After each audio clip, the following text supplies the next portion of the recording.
इस तरीके का माइंडसेट कभी नहीं रखना है कि मेरे पास पैसा नहीं है, मैं कुछ कर नहीं पा रहा हूँ, मुझे यहाँ से सपोर्ट नहीं मिल रहा है, मुझे गवर्नमेंट सपोर्ट नहीं कर रही है। आप अपने 1-2 साल पूरी तरीके से फील्ड पे निकालो। भी यंगस्टर है उनके लिए एक ही गाइडेंस है कि फील्ड पर रगड़ के निकालो। आपके पास यदि आप स्टार्ट कर रहे हैं तो खोने के लिए कुछ भी नहीं है, पर पाने के लिए बहुत कुछ है। तो आप उस पर्टिकुलर 2 साल की जर्नी को सिर्फ और सिर्फ पाने के लिए निकालो।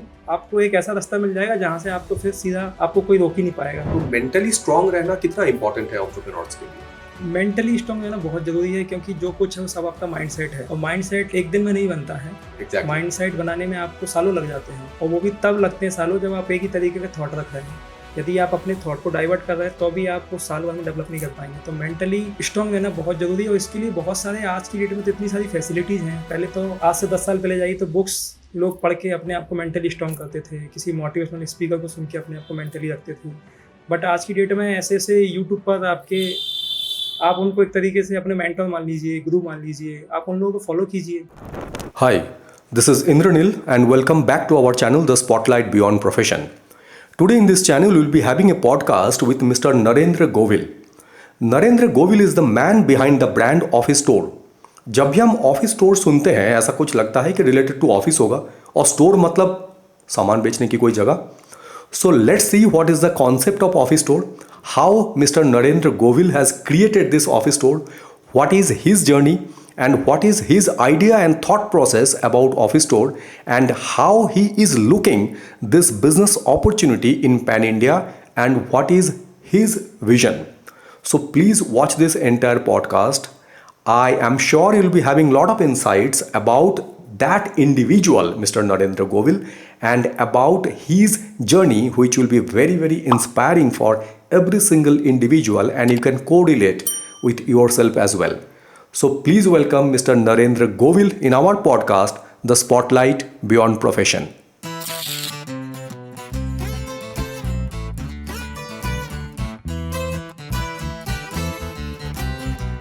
First of all, thank you very much for giving us your time, sir, and welcome to our channel, The Spotlight Beyond Profession.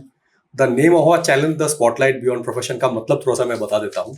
The Spotlight का मतलब ये है कि आप स्पॉटलाइट के अंडर हैं, और Beyond Profession हम इसलिए बताते हैं so that we are in this entire podcast will try to cover up your journey behind the brand.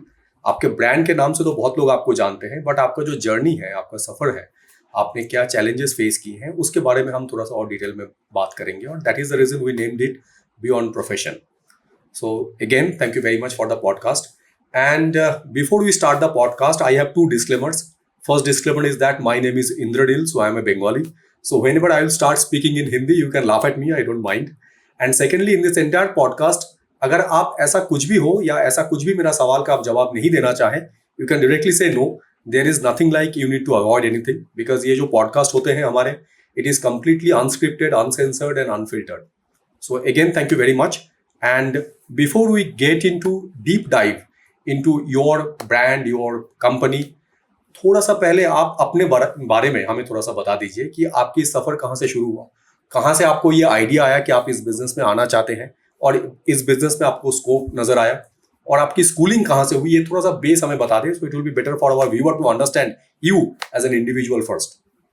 So first of all, thank you Indranil ji, and as well as your English or Hindi is also good, so it's more comfortable with me, not an issue.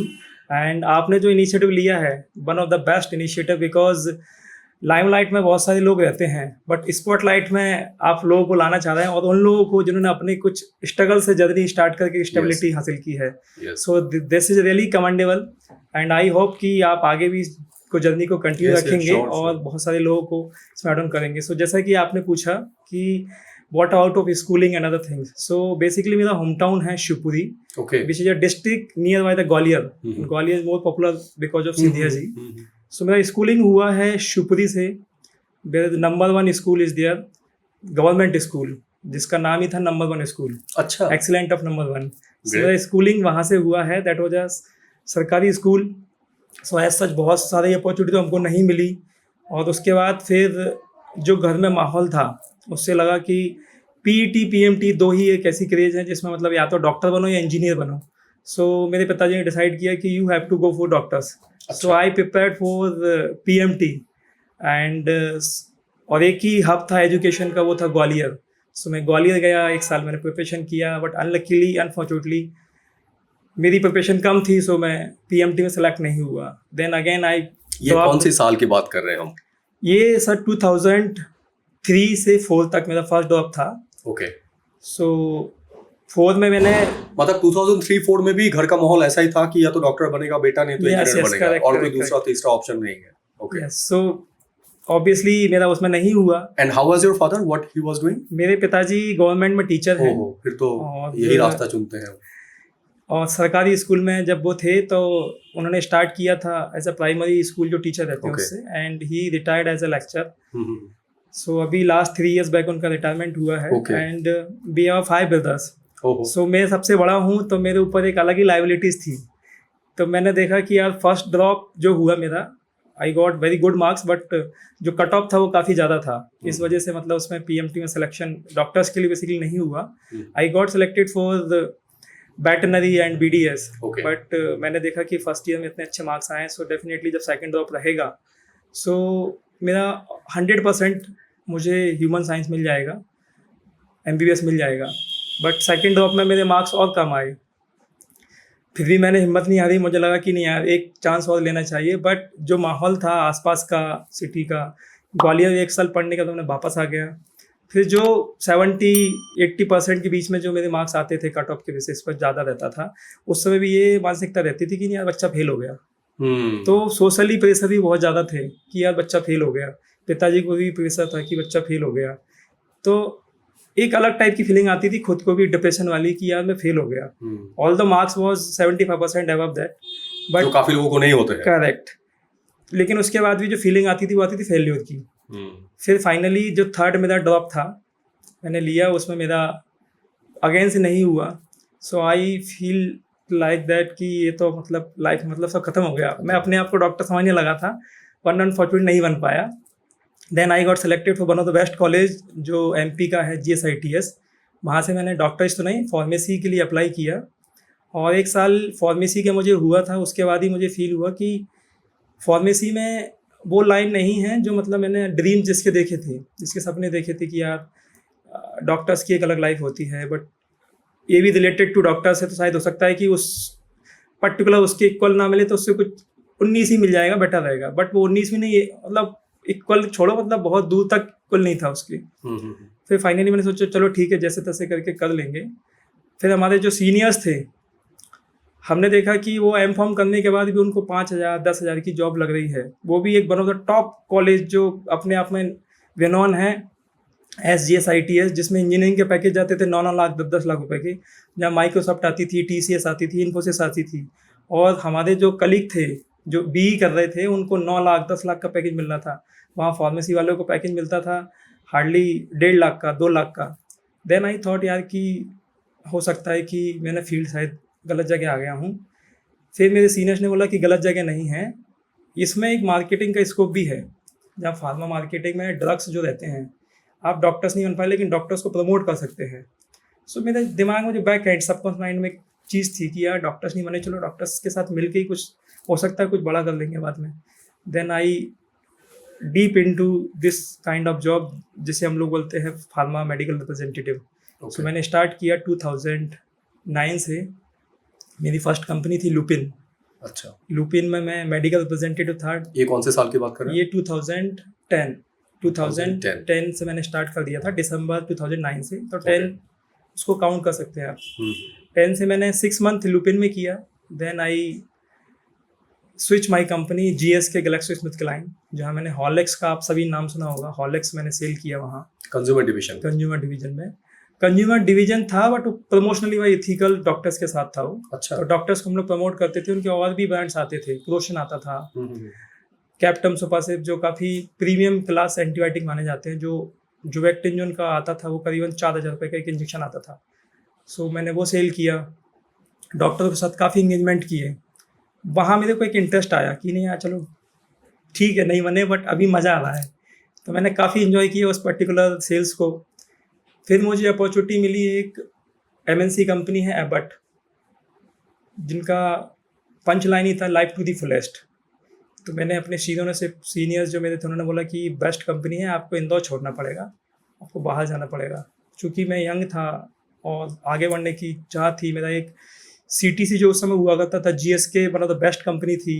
उसके बाद भी मैंने एक decision लिया कि नहीं यार, कुछ चेंज किया जाए, जाया जाए। तो मैं छोड़ के चला गया जबलपुर। ये कौन सी साल की बात कर? जबलपुर गया 2012 में, 2012 2012 में। ओके। 2012 में जबलपुर गया। जबलपुर में सब कुछ नया था, एक नया इनिशिएटिव लिया, वहाँ जीरो से सेल स्टार्ट किया and within a 6 month I got good sale. काफ़ी अच्छे मेरे डॉक्टर सोल्यूशन हो गए थे। सो कंपनी अगेन थॉट कि नहीं यार, तुमने अच्छा काम किया, तुमको मेट्रो में ही होना चाहिए। सो आफ्टर 6 मंथ ही जस्ट ट्रांसफर टू इंदौर। फिर इंदौर मैंने काम किया, काफ़ी पीडियाट्रिशियन से रिलेशन बने, काफ़ी एजुकेशन प्रोग्राम किए, बाहर से स्पीकर बुलाए, आउट ऑफ इंडिया से स्पीकर बुलाए, यहाँ नेशनल कॉन्फ्रेंस अरेंज किया। सो सब कुछ अच्छा था, कंपनी ने मुझे प्रमोशन दिया। देन अगेन फिर मेरे दिमाग में आया कि यार लाइफ सब कुछ नॉर्मल हो गई है, इसको वापस से डिस्टर्ब किया जाए, कुछ और अच्छा किया जाए। स्टेबिलिटी की तो बढ़ रहा है लेकिन मज़ा नहीं आ रहा। तो फिर एक नया स्टार्टअप, हाँ, किक नहीं मिल रहा है। तो एक नया स्टार्टअप था उमेश मोदी नगर, दिल्ली के पास में। आपने सुना होगा शायद, दिल्ली के पास में पूरी सिटी है एक मोदी नगर नाम की। वहाँ पर मोदी एज अ एंटरप्रेन्योर उन्होंने बहुत सारे स्टार्टअप चालू किए हैं, बहुत सारी कंपनी चालू की हैं। शुगर मिल्स उन्होंने आज़ादी के टाइम से स्टार्ट किया था, जो अभी 100+ उनकी कंपनियां हैं। उन्होंने एक स्टार्टअप चालू किया न्यूट्रिशन को लेके, मोदी केयर नहीं बोल सकते, उनका नाम था सिग्नूट्रा। अच्छा। सिग्नूट्रा करके कंपनी का नाम था, but founder was Umesh Modi. और उन्होंने एक US की कंपनी थी डुपॉन्ट्स और मुंडी, इन तीनों को मिला के एक कंपनी बनाया जिसका नाम रखा उन्होंने सिग्नूट्रा। और they are searching for good talents जिनके पास काफ़ी अच्छा एक्सपोजर हो, काफ़ी अच्छा रिलेशन हो। बट चूँकि कंपनी नया था, कोई इसमें ज्वाइन नहीं करना चाहता था। हमारे पास अपॉर्चुनिटी आई, उन्होंने बोला कि आपको पूरा MPCG दिया जाएगा, आर यू इंटरेस्टेड? तो मेरे दिमाग में चल ही रहा था कि कुछ नया करें, लेकिन बैक एंड से एक अनस्टेबिलिटी का भी था कि नया कंपनी है, एक स्टेबल कंपनी है, स्टेबल जॉब है, अच्छा CTC है, छोड़ के एक ऐसी कंपनी में जहाँ उसका अभी जीरो भी स्टार्ट नहीं हुआ है और आगे क्या फ्यूचर रहेगा, बंद होगी कि चलेगी। लेकिन मैंने सोचा चलो जैसा भी है कुछ एक्सपीरियंस मिलेगा, करके देखते हैं। मैंने लॉन्च किया, पूरी टीम हायर की। ये कौन सी साल में किया आपने? ये मैंने किया 2017 में। ओके। 2017 में सितंबर के टाइम में हमने कंपनी लॉन्च किया है, पूरा टीम रिक्रूट किया MPCG का, और I was regional manager over there. So 1 साल में हम लोगों ने उसको काफ़ी अच्छे से लॉन्च किया, और उन्होंने जो टैलेंट हायर किया, नॉट ओनली इन MP, मेरे पास भी काफ़ी अच्छा एक्सपोजर था। इसके अलावा उन्होंने जहाँ जहाँ रीजनल मैनेजर और बंदे हायर किए, वो काफ़ी टॉप कोर MNC से हायर की, किसी नेस्ले से, किसी एबट से, किसी डैनॉन से। सो 1 ईयर्स में कंपनी ने काफ़ी अच्छा ग्रो किया।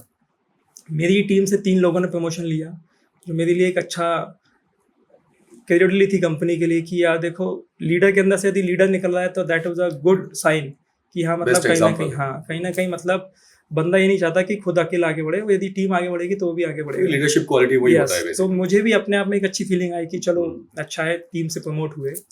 कंपनी ने 2 ईयर्स में काफ़ी अच्छा किया, लेकिन वो है कि नया स्टार्टअप है, उन्होंने 100 करोड़ रुपये का इन्वेस्टमेंट किया, सब कुछ किया, पूरा प्लान डाला, और फिर कोविड आ गया। कोविड में कंपनी पूरी तरीके से हिट हुई, क्योंकि जो पुराने कंपनीज थी, एबट था, हॉर्लिक्स था, GSK थी, नेस्ले थी, इनका बैक हैंड्स काफ़ी स्ट्रॉन्ग था। कोविड में इन्होंने बाउंस बैक किया, इनका डिस्ट्रीब्यूशन काफ़ी अच्छा था। ऑल तो हमारी कंपनी नया था, 2 साल में उतना डिस्ट्रीब्यूशन चैनल नहीं बन पाया था हमारा, तो इनका ऑनलाइन सेल काफ़ी बूस्ट हुआ। वहीं हमारा पूरा का पूरा सेल डाउन हो गया, क्योंकि हम फील्ड पर नहीं जा पा रहे थे, पेशेंट डॉक्टर के पास नहीं जा पा रहे थे, डॉक्टर पेशेंट से कंसल्ट ऑनलाइन तो ये न्यूट्रिशनल रिलेटेड प्रोडक्ट हुआ करता था? न्यूट्रिशन प्लस जिनको कुछ डिसीज टाइप की थी, जो न्यूट्रिशन से ही केयर होती है, तो वो हमारे पास। फूड सप्लीमेंट बोलेंगे इसको? फूड सप्लीमेंट नहीं बोलेंगे, थेरापेटिक न्यूट्रिशन इसको बोल सकते हैं। जैसे किसी को किडनी डिसीज है तो किडनी से रिलेटेड हमारे पास न्यूट्रिशन थे, किसी को डायबिटीज है तो डायबिटीज से रिलेटेड हमारे पास न्यूट्रिशन था। और यदि जिन बच्चों का वेट कम है, हाइट कम है, ग्रो नहीं कर पा रहे हैं, मदर्स को प्रॉपर मदर्स मिल्क नहीं आ रहा है, तो बच्चों को इस टाइम से तो न्यूट्रिशन देनी जरूरी है, तो हमारे पास ब्रेस्ट मिल्क का सब्स्टिट्यूट भी था। और ये आपने शुरू किया था 2018 मान लीजिए आप इसको, 18 में आपने शुरू किया, 18 में स्टार्ट किया, और 2 साल बाद उसमें 2020 में कोविड आ गया, मार्च में आ गया, तो कंपनी पूरी तरीके से हिट हुई। और उस समय मैंने डिसीजन लिया कि यार कंपनी चलेगी कि नहीं चलेगी, पता नहीं क्या होगा। और मैंने एक अच्छा स्टेबिलिटी जॉब छोड़ के एक नया कंपनी में आया है, तो ऐसे मतलब कब तक मैं कंपनी स्विच करूँगा। और 2 साल के अंदर मेरे अंदर इतना कॉन्फिडेंस आ गया कि मैंने एक जीरो से लेकर कंपनी को मतलब 50 करोड़ तक हमारी कंपनी 2 साल में पहुँच गई थी ओवरऑल पूरा एंटायर इंडिया। तो उसमें हमारा भी काफ़ी अच्छा कॉन्ट्रीब्यूशन था। ओके। तो मैंने सोचा कि जब मैं किसी ऐसी कंपनी के लिए कर सकता हूँ सो व्हाई नॉट मी, मैं क्यों ना स्टार्ट करूँ कुछ इस तरीके से कि जिसमें मतलब मुझे कभी इस कंपनी स्विच करने की जरूरत ही ना पड़े। Then I started my first startup that was स्टा ऑर्गेनिक, जो कोल्ड प्रेस जूस था, न्यूट्रिशन से रिलेटेड था क्योंकि मेरा पूरा एंटायर हाँ। एक्सपीरियंस न्यूट्रिशन का था। सो मैंने कोल्ड प्रेस जूस लॉन्च किया और कुछ उसमें इस तरीके से हम लोगों ने कॉम्बो बनाए कि वो आपकी इम्यूनिटी को बूस्ट करेगा। कोविड का टाइम था, सब कुछ था। ये कोविड के टाइम पे हमने लॉन्च कोविड के किया। टाइम हमने लॉन्च किया है। तो इसका मार्केटिंग आप कैसे करते थे? मार्केटिंग हम लोगों ने सबसे पहले तो उसका लॉन्च ही काफ़ी अच्छा किया। फर्स्ट लॉकडाउन जब ख़त्म होने वाला था तो हम लोगों ने इसको प्रॉपर एक 5 किलोमीटर की मैराथन ऑर्गेनाइज किया ओके। प्रेस्टीज कॉलेज के साथ में। और उस समय मेरे मेंटर हुआ करते थे पुनीत द्विवेदी सर, ओके। जो EIC में उस समय डायरेक्टर थे, अटल इन्फ्लुएंस सेंटर। सो उन्होंने काफ़ी गाइड किया। सांसद लालवानी जी से उन्होंने हमारी पूरी मैराथन में लॉन्च करवाया सब कुछ। और अनलकीली वो उस समय बिजी थे, आ नहीं पाए, बट लॉन्च काफ़ी अच्छा हुआ, काफ़ी ग्रैंड लेवल का लॉन्च हुआ प्रेस्टीज कॉलेज में। और हमारे पास एक इनोवेटिव कप भी हुआ करता था उस समय, जिसमें आप पानी डालो, चाय रेडी। न्यूट्रिशन के प्रीमिक्स हम लोगों ने लॉन्च किए थे। बाकायदा चाइना से हम लोगों ने मशीन इंपोर्ट किया था, जो one of the best innovation product था। और उस समय EIC काफ़ी पीक पर भी था, तो अमिताभ कांत सर यहाँ आए थे। ओके। उन्होंने हमारा प्रोडक्ट देखा। उन्नत पटेल जो सर हैं वो भी आए थे यहाँ पर, उन्नत पंडित सर, उन्होंने हमारा प्रोडक्ट देखा। उसी समय हम लोग काफ़ी स्टार्टअप्स भी मिले वहाँ पर जो थे वो। तो जो उन्नत पंडित सर थे उन्होंने हमें दिल्ली इनवाइट किया कि you are the one of the best innovator of the EIC from Indore. So आपको हम ऐसे एक बंदे से मिलाना चाहते हैं जो आपके इस पर्टिकुलर स्टार्टअप इसको आगे फंड करके और नेक्स्ट लेवल पे ले जाएगा। ओके। तो हम दिल्ली जाके उनसे मिले और उन्होंने हमको 1 CR का एक ऑफ़र भी दिया। देन हम यहाँ आए, तुम्हारी खुशी का ठिकाना नहीं था कि यार पहले स्टार्टअप ने मतलब अपना अभी शुरुआत भी नहीं हुआ, सेल भी नहीं हुई, और इस तरीके से अपने को मिला जस्ट बिकॉज ऑफ जो स्कीम्स गवर्नमेंट की चल रही हैं, EIC की थ्रू हम लोग अच्छे लोगों से मिले, इसकी वजह से हमको ये मौका मिला। तो उन्होंने वहाँ से बोला कि हमारी टीम आपके इंस्पेक्शन के लिए आएगी। If you have a good plant जो सारी की सारी फसाई की गाइडलाइंस को फॉलो करता है तो देन विल कंटिन्यू। लेकिन चूँकि हमारा भी स्टार्टअप था, फंड उतना था नहीं, तो उनके जो एक तरीके से देखा जाए फसाई के या उनके जो भी पैमाने थे प्रोडक्शन स्टैंडर्ड्स थे, हम लोग उसको मैच नहीं कर पाए। सो वो ग्रांट जो थी हमारे पास से चली गई।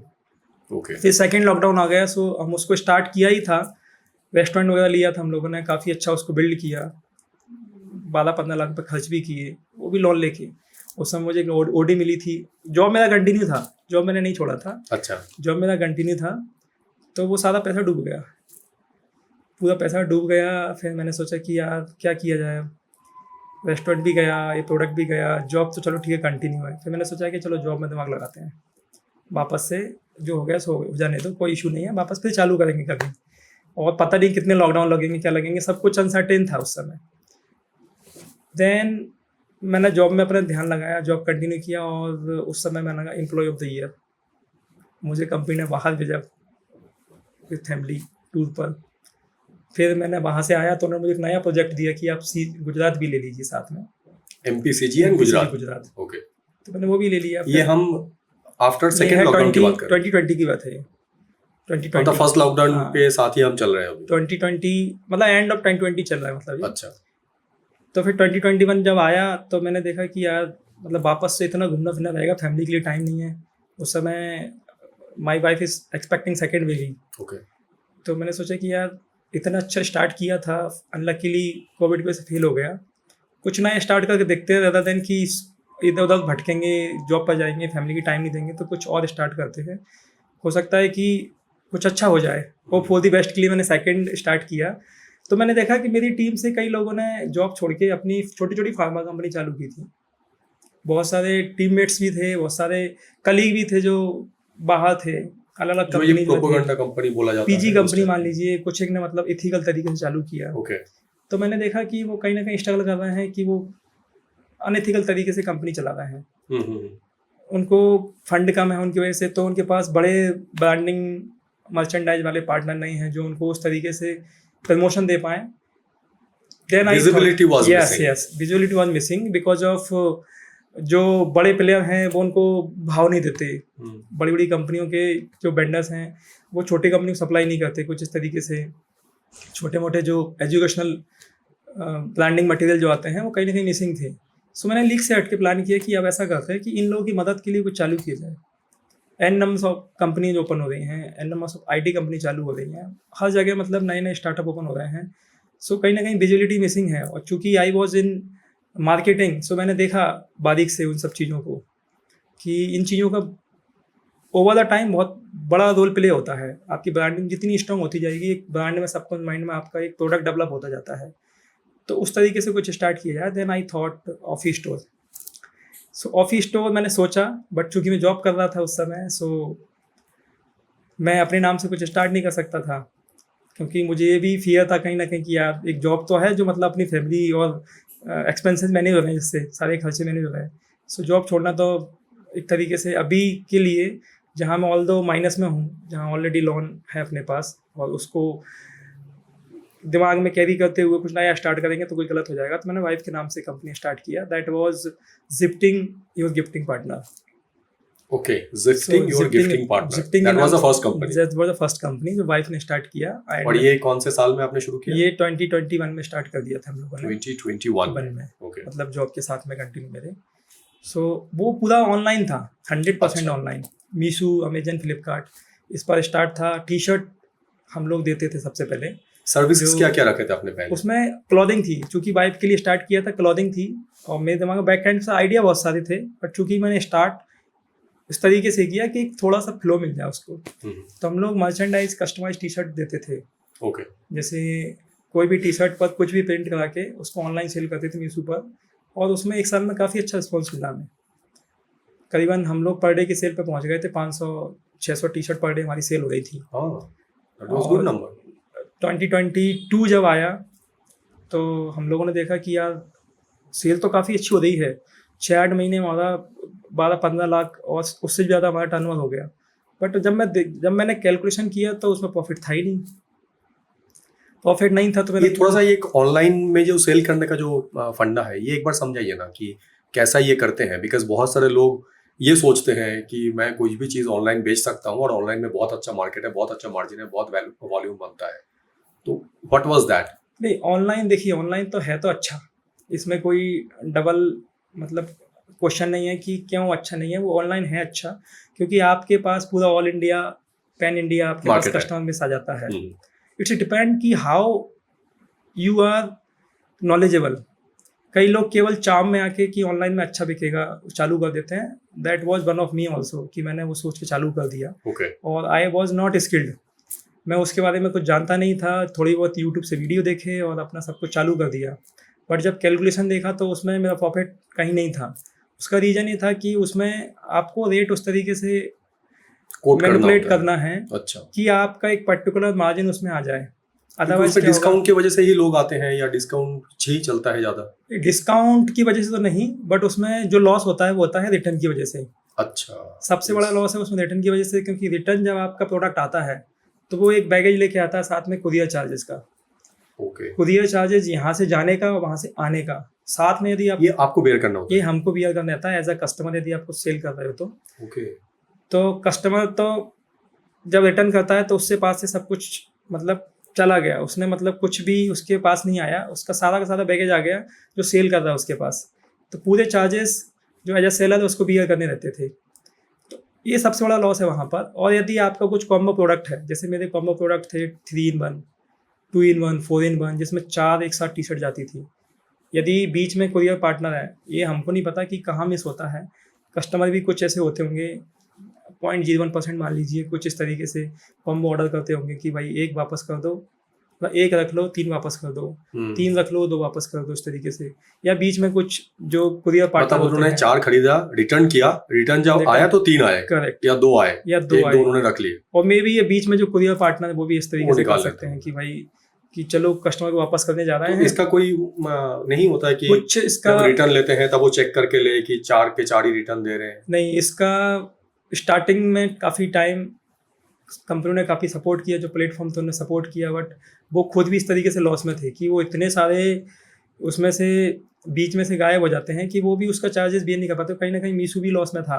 क्योंकि मैं आपको इसलिए पूछ रहा हूँ बिकॉज ये जितने भी ऑनलाइन प्लेटफॉर्म है सेल करने के लिए, they are basically doing business with multiple vendors. उनका Correct. खुद का तो प्रोडक्ट होता नहीं है, वो तो दूसरों के प्रोडक्ट ही बेचने के लिए प्लेटफॉर्म क्रिएट करते हैं। Correct, और अगर जो वेंडर वहां पे सेल कर रहे हैं अगर उनको ही लॉस होगा तो उनका तो वेंडर का जो एल्गोरिदम है वही बिगड़ जाएगा। कौन ज्वाइन करना चाहेगा ऐसे? तो सेम वही हो रहा है। आज देखो मीशो ने एकदम से पीक पकड़ा था, आज की डेट में वो खुद सर्वाइव कर रहा है। सेम विथ बाकी छोटे छोटे प्लेयर जो आए थे सारे तो गायब हो इसके गए आज ऊपर की कोई डेट में। मतलब आप लोग कुछ नहीं कर पाते हैं कि हमारे ये कंप्लेन है, ऐसा हो नहीं, रहा बीइंग है? अ सेलर आप कंप्लेन दोगे तो 1% ही उनके पास रिटर्न क्लेम पॉलिसी है। अच्छा, इवन अमेजन जैसे बड़े बड़े प्लेटफॉर्म तक आपका क्लेम अप्रूव नहीं करते। उनके पास इतने सारे टर्म्स एंड कंडीशन है कि आप उसको फुलफिल कर ही नहीं पाओगे। एक तो ऑनलाइन पैकिंग करते समय आपके पास वीडियो होना चाहिए, आप रिटर्न ले रहे हैं उस समय का वीडियो होना चाहिए। चूँकि आपके पास यदि फ्लो ज़्यादा है तो आप इस पर्टिकुलर चीज़ को मैनेज कर ही नहीं पाओगे। इसका मतलब मैं ये समझ रहा हूँ कि जो ऑनलाइन प्लेटफॉर्म होते हैं they are more concern about customer satisfaction, correct, कि कस्टमर हमारे प्लेटफॉर्म में बने रहे, उनको सारी सहूलियत मिले, भले ही वेंडर को थोड़ा बहुत नुकसान हो रहे, कोई प्रॉब्लम नहीं। Correct, correct. You can consider 100% is correct. और अभी इतने ज्यादा सेलर हैं तो अमेजोन या मीशो इनको फर्क भी नहीं पड़ता कि कोई एक चला जाए क्योंकि 4 और लाइन में खड़े हैं करेक्ट बेचने के लिए। इवन दो कुछ एल्गोरिथम कुछ टूल्स उनके पास इस तरीके के हैं कि जो प्रोडक्ट ज़्यादा सेल होता है वो जो उस तरीके के प्लेयर्स हैं वो खुद ही उसको प्रोडक्ट्स करके खुद ही उसको मैन्युफैक्चर करके अपने बैक हैंड से उसको सेल करते थे। अपने brand so you have to consciously think about कि आपका जो प्रोडक्ट है वो पहले क्या सेल थी और अब क्या सेल है और क्यों वो उसका सेल डाउन हुआ है। तो पैरेलली आपको अपना खुद का भी एक डोमेन बिल्ड करना चाहिए ऑनलाइन यदि आपको पर्टिकुलर उस फील्ड में जाना है, तो ताकि आपके डोमेन की भी एक सस्टेनिटी बनी रहे और उससे भी सेल आना चालू हो जाए। मतलब ऑनलाइन में एक दिखावा होता रहे कि ये प्रोडक्ट विजिबल है, ये प्रोडक्ट Correct. दिख रहा है, बिक रहा है, और साथ में आपका भी खुद का प्लेटफॉर्म होना चाहिए जहाँ पे आप उसको लेके आ सके डायरेक्टली और डायरेक्ट आप सेल करें। बिल्कुल सही है सर। क्योंकि क्या होगा कि एक पर्टिकुलर कमीशन जो आपको ऑनलाइन प्लेटफॉर्म को देना है, यदि वो इतना डिस्काउंट यदि आपने अपने डोमेन से अपनी वेबसाइट से कस्टमर को दिया तो पैरेलली आपकी कस्टमर बेस वहाँ से ग्रो होना चालू हो जाएगा। तो ये समझने में आपको कितना समय लगा कि ये समझने basic है? में मुझे करीबन 1 साल लगा। अच्छा, 1 साल में यहाँ फिर मतलब मैं लॉस में तो नहीं था बट कोई प्रॉफिट में भी नहीं था। और फिर मेरा एक फ्रेंड था जिसका काफ़ी अच्छे से पहले से काफ़ी अच्छा बेस था, उसके साथ एज अ पार्टनरशिप में मैंने अपना ऑफिस स्टोर चालू किया। बट वो पार्टनरशिप ज़्यादा लॉन्ग टर्म तक चल नहीं पाई क्योंकि उसका एक अच्छा खासा बेस पहले से था। और मैं तो जिप्टिंग और ऑफिस स्टोर में क्या डिफरेंस है? Zifting that was online only and office store हम लोगों ने इसको पूरा इस तरीके से माइंड में जो मेरे बैक हैंड से प्लान था कि मुझे जो मेरे कलीग्स थे जो स्ट्रगल कर रहे थे और जो आईटी कंपनीज जो छोटी मोटी जो चालू हुई हैं और एमएससी में जो बिजनेसमैन हैं एंटरप्रेन्योर हैं उनको सपोर्ट के लिए मेरे बैक एंड से जो प्लान था कि मैं इनको 100% एक वर्कबुक सॉल्यूशन दूंगा जहां इनको प्रिंटिंग और मार्केटिंग से रिलेटेड जो मटेरियल है उनको अलग अलग वेंडर्स के पास ना जाना पड़े। तो Okay. हम लोगों ने एक स्टोर क्रिएट किया that is for 100% office needs. So इसीलिए हमने इसका नाम रखा ऑफिस स्टोर, क्योंकि ये स्टोर है ऑफिस के लिए। Okay. आप मल्टीपल वेंडर के पास मत जाइए। आप जहां आपको पर्टिकुलर क्लॉथिंग चाहिए तो हमारे पास मिलेगा, आपको प्रिंटिंग से रिलेटेड स्टेशनरी चाहिए हमारे पास मिलेगी, एम्प्लॉई वेलकम किट चाहिए, एम्प्लॉई गिफ्ट चाहिए वो हमारे पास मिलेगी। और इन हाउस हम लोगों ने धीरे धीरे करके आज हमारे पास इन हाउस सारी फैसिलिटी है जो प्रिंटिंग हम लोग खुद करते हैं। So that is a USP with us कि हम लोगों की जो स्पीड है वो काफ़ी अच्छी है और इसकी वजह से फिर हम लोगों ने काफ़ी अच्छा ग्रो किया। और इस ग्रो करने की सबसे बड़ी भूमिका जो निभाई जो छोटे मोटे हमारे कम्युनिटी हैं और इवन अब जो काफ़ी बड़ी हो गई हैं, जिसमें एक हमारा एंटरप्रेन्योर रूफ भी है जिसमें करीबन आज की डेट में 500+ फाउंडर्स हैं, एंटरप्रेन्योर्स हैं। और जब वहाँ हम एक दूसरे से मिलते थे तो एक दूसरे की स्टोरी जानते थे, तो एक दूसरे को बाउंस बैक मिलता था उससे। इसके अलावा फिर फाउंडर्स है। फिर मैंने एक कम्युनिटी ज्वाइन किया जो काफ़ी अच्छी है, BNI में हम लोगों को काफ़ी अच्छा नेटवर्क मिला। फिर ये था लोकल लेवल पर। फिर मैंने आउट ऑफ स्टेट जो कम्युनिटी हैं वो मैंने ज्वाइन की, जिसमें एक आता है CGI, जिसको हम बोल सकते हैं कि ये पूरा जो कॉर्पोरेट गिफ्टिंग है उसका एसोसिएशन ऑल ओवर इंडिया में, अच्छा जो पूरा वर्ल्ड वाइड सप्लाई करता है, और जितने भी बड़े बड़े वेंडर्स हैं, जितने बड़े बड़े ब्रांड्स हैं, वो सारे वहाँ पर हैं। ओके तो वहाँ पर एक अच्छा नेटवर्क बिल्ड हुआ, मेरा प्लेटफॉर्म मिल जाता प्लेटफॉर्म मिल जाता है। तो आज की डेट में हमारे पास ऐसा कोई ब्रांड्स नहीं है जो हम लोग विथ डिस्काउंट ना दे पाएँ, जिसमें क्लॉथिंग में सारे ब्रांड्स आ जाते हैं। जैक एंड जॉन्स है, आपका रेमंड्स है, पार्क्स है, CRM के सारे हैं, स्कॉट है, और इलेक्ट्रॉनिक्स में सारे आ जाते हैं, बोट्स है, आपका JBL है, सैमसंग है, जितने भी बड़े बड़े ब्रांड्स हैं उन सबको विथ डिस्काउंट विथ ब्रांडिंग हम लोग आज जितने भी छोटी कंपनियां बड़ी कंपनियां हैं उन सबको सप्लाई कर रहे हैं। So that's a whole about my journey. और विद इन अ 1 ईयर्स हम लोगों ने काफ़ी अच्छा किया। दैट वाज नॉट एक्सपेक्टेड कि मैं इतना अच्छा कर लूँगा, और चूँकि हम सेल्स में थे तो वहाँ बहुत धक्के खाए, तो यहाँ जो धक्के मिले उसको हमको एहसास ही नहीं हो कि धक्के की क्या है। वी एंजॉय लॉट, और आज की डेट में ऑफिस स्टोर एक अच्छा ब्रांड्स है। आपके पेरेंट्स के बारे में हम पहले बात कर रहे थे, जहाँ पे ये सपना हुआ करता था या तो बेटा डॉक्टर बनेगा नहीं तो इंजीनियर बनेगा, वहां से आ गया एंटरप्रेन्योर। और एक ऐसे फैमिली जहाँ पे फादर इज ए टीचर, वहाँ पे ये एक्सेप्टेबिलिटी नहीं होता है कि बेटा एंटरप्रेन्योर बनेगा या बिजनेस करेगा, because business means risk. Correct. तो कैसे कन्विंस किया आपने, या कन्विंस है अभी भी वो? नहीं, जब मैंने स्टार्ट किया तो मेरे पेरेंट्स बताया नहीं मैंने, अच्छा क्योंकि मुझे पता था कि एक रिजेक्शन मिलेगा, तो उस रिजेक्शन को ना तो मैं जस्टिफाई कर पाऊँगा, और ना मैं जस्टिफाई करना चाहता था, क्योंकि Okay. वो कहीं ना कहीं फिर मुझे भी वो चीज़ रिपीट करना पड़ती कि यार रिस्क तो है, और मैं दिमाग में बिल्कुल नहीं सोचना चाहता था कि रिस्क है।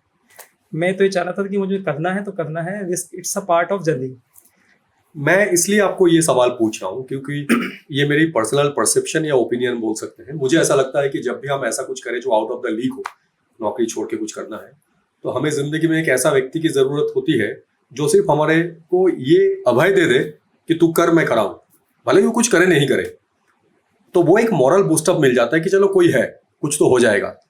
और जब ये भी नहीं मिलता है तब अपने को खुद के साथ रोज लड़ाई लड़नी है, रोज हारना भी है और जीतना भी है, ताकि अगला दिन देख सके। तो इसको आपने कैसे बैलेंस किया, या कोई आपके साथ था जो आपको ये अभय देने के लिए बैठे थे कि तू कर, मैं हूं तेरे साथ, जो होगा देखेंगे? नहीं, ऑनेस्टली देखा जाए ना तो ऐसा तो कोई नहीं था जो मतलब मुझे इस तरीके से बैक हैंड से बोल पाए कि बस तू कर, मैं हूँ। लेकिन कहीं ना कहीं मैंने अपने माइंड्स में इस तरीके से उस चीज़ को बिल्कुल डेडिकेटली इम्प्रिंट कर दिया था कि इसके अलावा कोई जर्नी नहीं है, जो भी जर्नी है यही है, जो भी रास्ता है यही है, फेल होना नहीं है, सक्सेस होना है। हो सकता है जो टाइम मैं सोच रहा हूँ कि लगेगा उससे ज़्यादा लग जाएगा, बट रास्ता एक ही है, पीछे मुड़ के जाना ही नहीं है। तो बस वही एक मूल बोझ था कि पीछे मुड़ के जाना ही नहीं है, और पीछे देखना ही नहीं है, पीछे सोचना ही नहीं है। तो ना मैंने कभी सोचा कि बैकएंड पे जाना है, और ना कभी दिमाग में इस तरीके के ख्यालात आए। बट जो फैमिली वाली आप बात कर रहे हैं, जब मैं उस समय था तो मैं घर में सबसे बड़ा था, एक अलग रिस्पॉन्सिबिलिटी थी। लेकिन जब मैंने ये डिसीजन लिया तो मेरे जो 4 छोटे भाई थे वो सारे वेल सेटल्ड थे। ओके तो उस समय के दिमाग में मेरे साथ ये था कि आप सब सेटल्ड है, सब कुछ बढ़िया है, यदि कभी कुछ होता भी इस तरीके से तो हाँ, सब सेटल्ड हैं, कहीं ना कुछ रिस्क रहेगी तो मैनेज करने के लिए बैकएंड पर रहेंगे। बट ऑल तो मैंने इतना सोचा नहीं कि मैं फेल होऊंगा। मैंने कहा जो करना तो करना है, और 1 साल में इतना अच्छा हुआ कि मुझे अब तो डर खत्म ही हो गया मेरा। That is great. अभी जो रिसेंट एंटरप्रेन्योरशिप के जो जर्नी हम लोग देखते हैं, इनके लिए आपके पास कोई मापदंड है कि इनको 1 2 3 ये सारे पैरामीटर को मद्देनजर रख के फिर सोचना चाहिए? बिकॉज बैलेंसिंग एक्ट बहुत जरूरी है। लोगों के पास आइडिया होता है, आइडिया के बाद बिजनेस करने के लिए एक रोड मैप होना चाहिए, बिजनेस करने के लिए एक मॉडल होना चाहिए कि आपका मार्केट क्या है, कौन सा प्रोडक्ट आप क्रिएट कर रहे हैं, मार्केट में उस प्रोडक्ट की रिक्वायरमेंट है भी कि नहीं है, या आपके पास आइडिया है, आपको लगता है कि काला शर्ट अच्छा लगता है, जरूरी नहीं है कि सबके लिए अच्छा लगता है, आपके लिए अच्छा लगता है। सो इनके लिए कोई एक बेसिक पैरामीटर्स आपको लगता है कि होना चाहिए कि आप पहले ये 2-3 पैरामीटर में देखिए, अगर उसमें आपका प्रोडक्ट कहीं मैच करता है then you should go on the next step. ऐसा कुछ रखते हैं आप? बिल्कुल सर, ये तो बहुत मतलब एक फर्स्ट मतलब जो किसी भी एंटरप्रेन्योरशिप के लिए ज़रूरी है वो ये है कि सबसे पहले तो ये कोई इस तरीके का जर्नी नहीं है जहाँ मतलब ये सोच के आओ कि यार बहुत चार्म है, मैं फाउंडर्स बन गया, मेरे नाम के आगे फाउंडर्स आ गया, मेरे नाम के आगे एंटरप्रेन्योर आ गया, और अब मैं शार्क टैंक में जाऊँगा, अब मेरा नाम होगा। तो ये बिल्कुल गलत परसेप्शन है। आजकल के जो यंगस्टर हैं, जो 20-25 की एज के हैं, इंस्टाग्राम पर शार्क टैंक की रील देख रहे हैं तो उनको एक Yes. अलग अट्रैक्शन आ रहा है, वो that is not like that. ये एक तरीके की ऐसी जर्नी है, मतलब टोला टोला, मतलब आपको बिल्कुल रगड़ देगी पूरी तरीके से। और जब तक आपका माइंड सेट नहीं है कि नहीं यार मेरे को करना है, क्योंकि ना तो इसमें पैसा काम आएगा ना इसमें आइडिया काम आएगा, जो मेरा परसेप्शन है इसमें सबसे बड़ा काम आएगा वो है आपका माइंड सेट, जो है गिर कर उठने का माइंड सेट। भाई आज आप कुछ भी स्टार्ट कर रहे हैं तो आपके माइंड में जो प्रोडक्ट है, जैसा आपने बताया कि काली शर्ट यदि उसको पसंद है तो हो सकता है किसी और को पसंद ना हो, मार्केट फिट ही ना हो, तो कई बार आपको पिवट भी करना पड़ेगा। ऐसा नहीं है कि आप बिल्कुल सोच के आ गए कि नहीं यार अब तो मैं तो इस आइडिया से फाड़ दूंगा और पूरा इंडिया में नाम होगा और सब कुछ चेंज कर दूंगा। ऐसा नहीं है, कई बार हो सकता है कि आपको सब कुछ अच्छा दिखा उसके बाद भी आपको पाइवट करना पड़े, पूरा का पूरा प्लान ही चेंज करना पड़े। तो उस माइंडसेट को हमेशा बैक एंड से रेडी रखना चाहिए कि नहीं, यदि कुछ इस तरीके से आता है तो उसमें पर्टिकुलर पूरी आइडिया को चेंज करने के लिए रेडी हूँ। और इस तरीके का माइंडसेट कभी नहीं रखना है कि मेरे पास पैसा नहीं है यार, मैं कुछ कर नहीं पा रहा हूँ, मुझे यहाँ से सपोर्ट नहीं मिल रहा है, मुझे गवर्नमेंट सपोर्ट नहीं कर रही है। आप अपने 1-2 साल पूरी तरीके से फील्ड पे निकालो। जो भी यंगस्टर है उनके लिए एक ही गाइडेंस है कि फील्ड पर रगड़ के निकालो। आपके पास यदि आप स्टार्ट कर रहे हैं तो खोने के लिए कुछ भी नहीं है, पर पाने के लिए बहुत कुछ है। तो आप उस पर्टिकुलर 2 साल की जर्नी को सिर्फ और सिर्फ पाने के लिए निकालो। आपको एक ऐसा रास्ता मिल जाएगा जहाँ से आपको फिर सीधा आपको कोई रोक ही नहीं पाएगा ना। आपका पैसे आएंगे बाद में, ऑटोमेटिकली सब आपके पास खड़े हो जाएंगे कि हमको भी इसमें ऐड कर दो या हमको भी कुछ चालू करा दो। मेरे साथ भी यही हुआ। कई लोग मेरे फ्रेंड्स जो फार्मा में थे आज मुझसे बोलते हैं कि यार मतलब इतना इजीली तरीके से कैसे कर लिया, बट वो दैट नॉट इजी। उसके पीछे 2-3 साल का स्ट्रगल है, उसके पीछे माइंडसेट है। तो वो जब अब सक्सेस मिल जाता है आपको तब तो लोग आ जाते हैं कारवा बनाने। करेक्ट। तो वही है, 2 साल आप इस तरीके से रगड़ दो अपने आप को कि वो रास्ता अपने आप आपको दिख जाएगा। तो आप ये चाहते हैं नए फाउंडर्स के लिए एटलीस्ट 2 साल उनको मार्केट में ग्राउंड लेवल पे काम करना चाहिए, so that they can establish their brand. Second, आप क्या बताना चाहते हैं उनके लिए? सेकंड यही है कि यदि आपको कभी ऐसा लगता है कि आपका प्रोडक्ट मार्केट फिट नहीं है तो आप पिवट भी कर दो। मतलब उस पर स्टिक होकर मत रह जाओ, कि यही करना है, यही करना है, यही हिट होगा। आपको पिवट करना है तो टाइम आप पिवट भी कर दो। ओके। और थर्ड ये है कि आप अननेसेसरी फंडिंग के लिए मत भागो कि यार मुझे पैसा मिल जाए तो बहुत अच्छा कर लूँगा मैं। पैसे के लिए बिल्कुल नहीं भागना है। सबसे पहले उसको इस तरीके से चैनल बिल्ड करना है, स्ट्रॉन्ग बिल्ड करना है, नेटवर्क बिल्ड करना है कि ऑटोमेटिकली आपको पैसे की कमी महसूस ही नहीं होगी कभी। तो अननेसेसरी आप फंडिंग मत लो, अपने शेयर मत दो, इक्विटी मत दो। और यदि कुछ करते भी हो तो फिर उसको पूरी तरीके से जो लीगली डॉक्यूमेंट्स हैं उस तरीके से करो। और फोर्थ इज़ कि आप यदि कुछ लंबा प्लान कर रहे हो तो आप पूरे लीगली आप अपने जो भी नेम है, आपका ट्रेडमार्क है, उसको उस तरीके से स्ट्रांग रखो कि आपको कोई कॉपी क्लेम ना करे कि ये तुम्हारा ब्रांड था। या जनरली आजकल ट्रेंड से ये है कि बच्चे देख के जो है कि किसी को ब्लैकबेरी है तो चलो मैं आज येलोबेरी कॉपी कर लेता हूँ। यदि कोई जो हमारे एक फ्रेंड्स हैं स्टेज करके उन्होंने चालू किया है तो किसी ने कुछ और नाम मिलता जुलता रख लिया। सो इन चीज़ों से बचना चाहिए और कुछ यूनिक आइडिया से उस तरीके से स्टार्ट करें कि उस पर आगे चल के कुछ कॉपी क्लेम ना हो। आज की तारीख की जो एंटरप्रेन्योरशिप की जो जर्नी मैं देखता हूँ पर्सनली, कुछ लोग मुझे मिलते हैं या मेरे पास आते हैं या मैं उनसे मिलता हूँ, तो उनका जो पहले 2-3 पैरामीटर में जब उसको पूछा जाता है कि what is your expectation out of this idea, so सबसे पहले तो ये एक्सपेक्टेशन आता है कि मुझे फंडिंग मिल जाए। तो जब आप फंडिंग के पीछे भागते हो तब आपका प्रेजेंटेशन उस तरीके से तैयार होता है ताकि आप फंड वाले को या एंजल को आप कन्विंस कर सको। आपका बिजनेस मॉडल उतना तगड़ा नहीं होता है, लेकिन जब आप बिजनेस बिल्ड करने के बारे में सोचते हो तब आपका बैलेंस शीट तगड़ा होना बहुत जरूरी है। बिजनेस प्रॉफिट एंड लॉस से चलता है, जो मेरी अंडरस्टैंडिंग है। अगर प्रॉफिट नहीं है तो आपके लिए वो बिजनेस नहीं है। एटलीस्ट आपके पास रोड मैप तो होना चाहिए। इसमें मेरा ये सवाल है आपसे कि आज की तारीख में वैल्यूएशन एक गेम है, प्रॉफिट एंड लॉस एक अलग गेम है। प्रॉफिट एंड लॉस देख के काम करने वाले की जो नंबर है वो बहुत कम है, वैल्यूएशन को देख के नंबर में जो काम करना चाहते हैं वो बहुत ज्यादा है। तो ये वैल्यूएशन वाली जो गेम है इसको आप किस नजरिए से देखते हैं?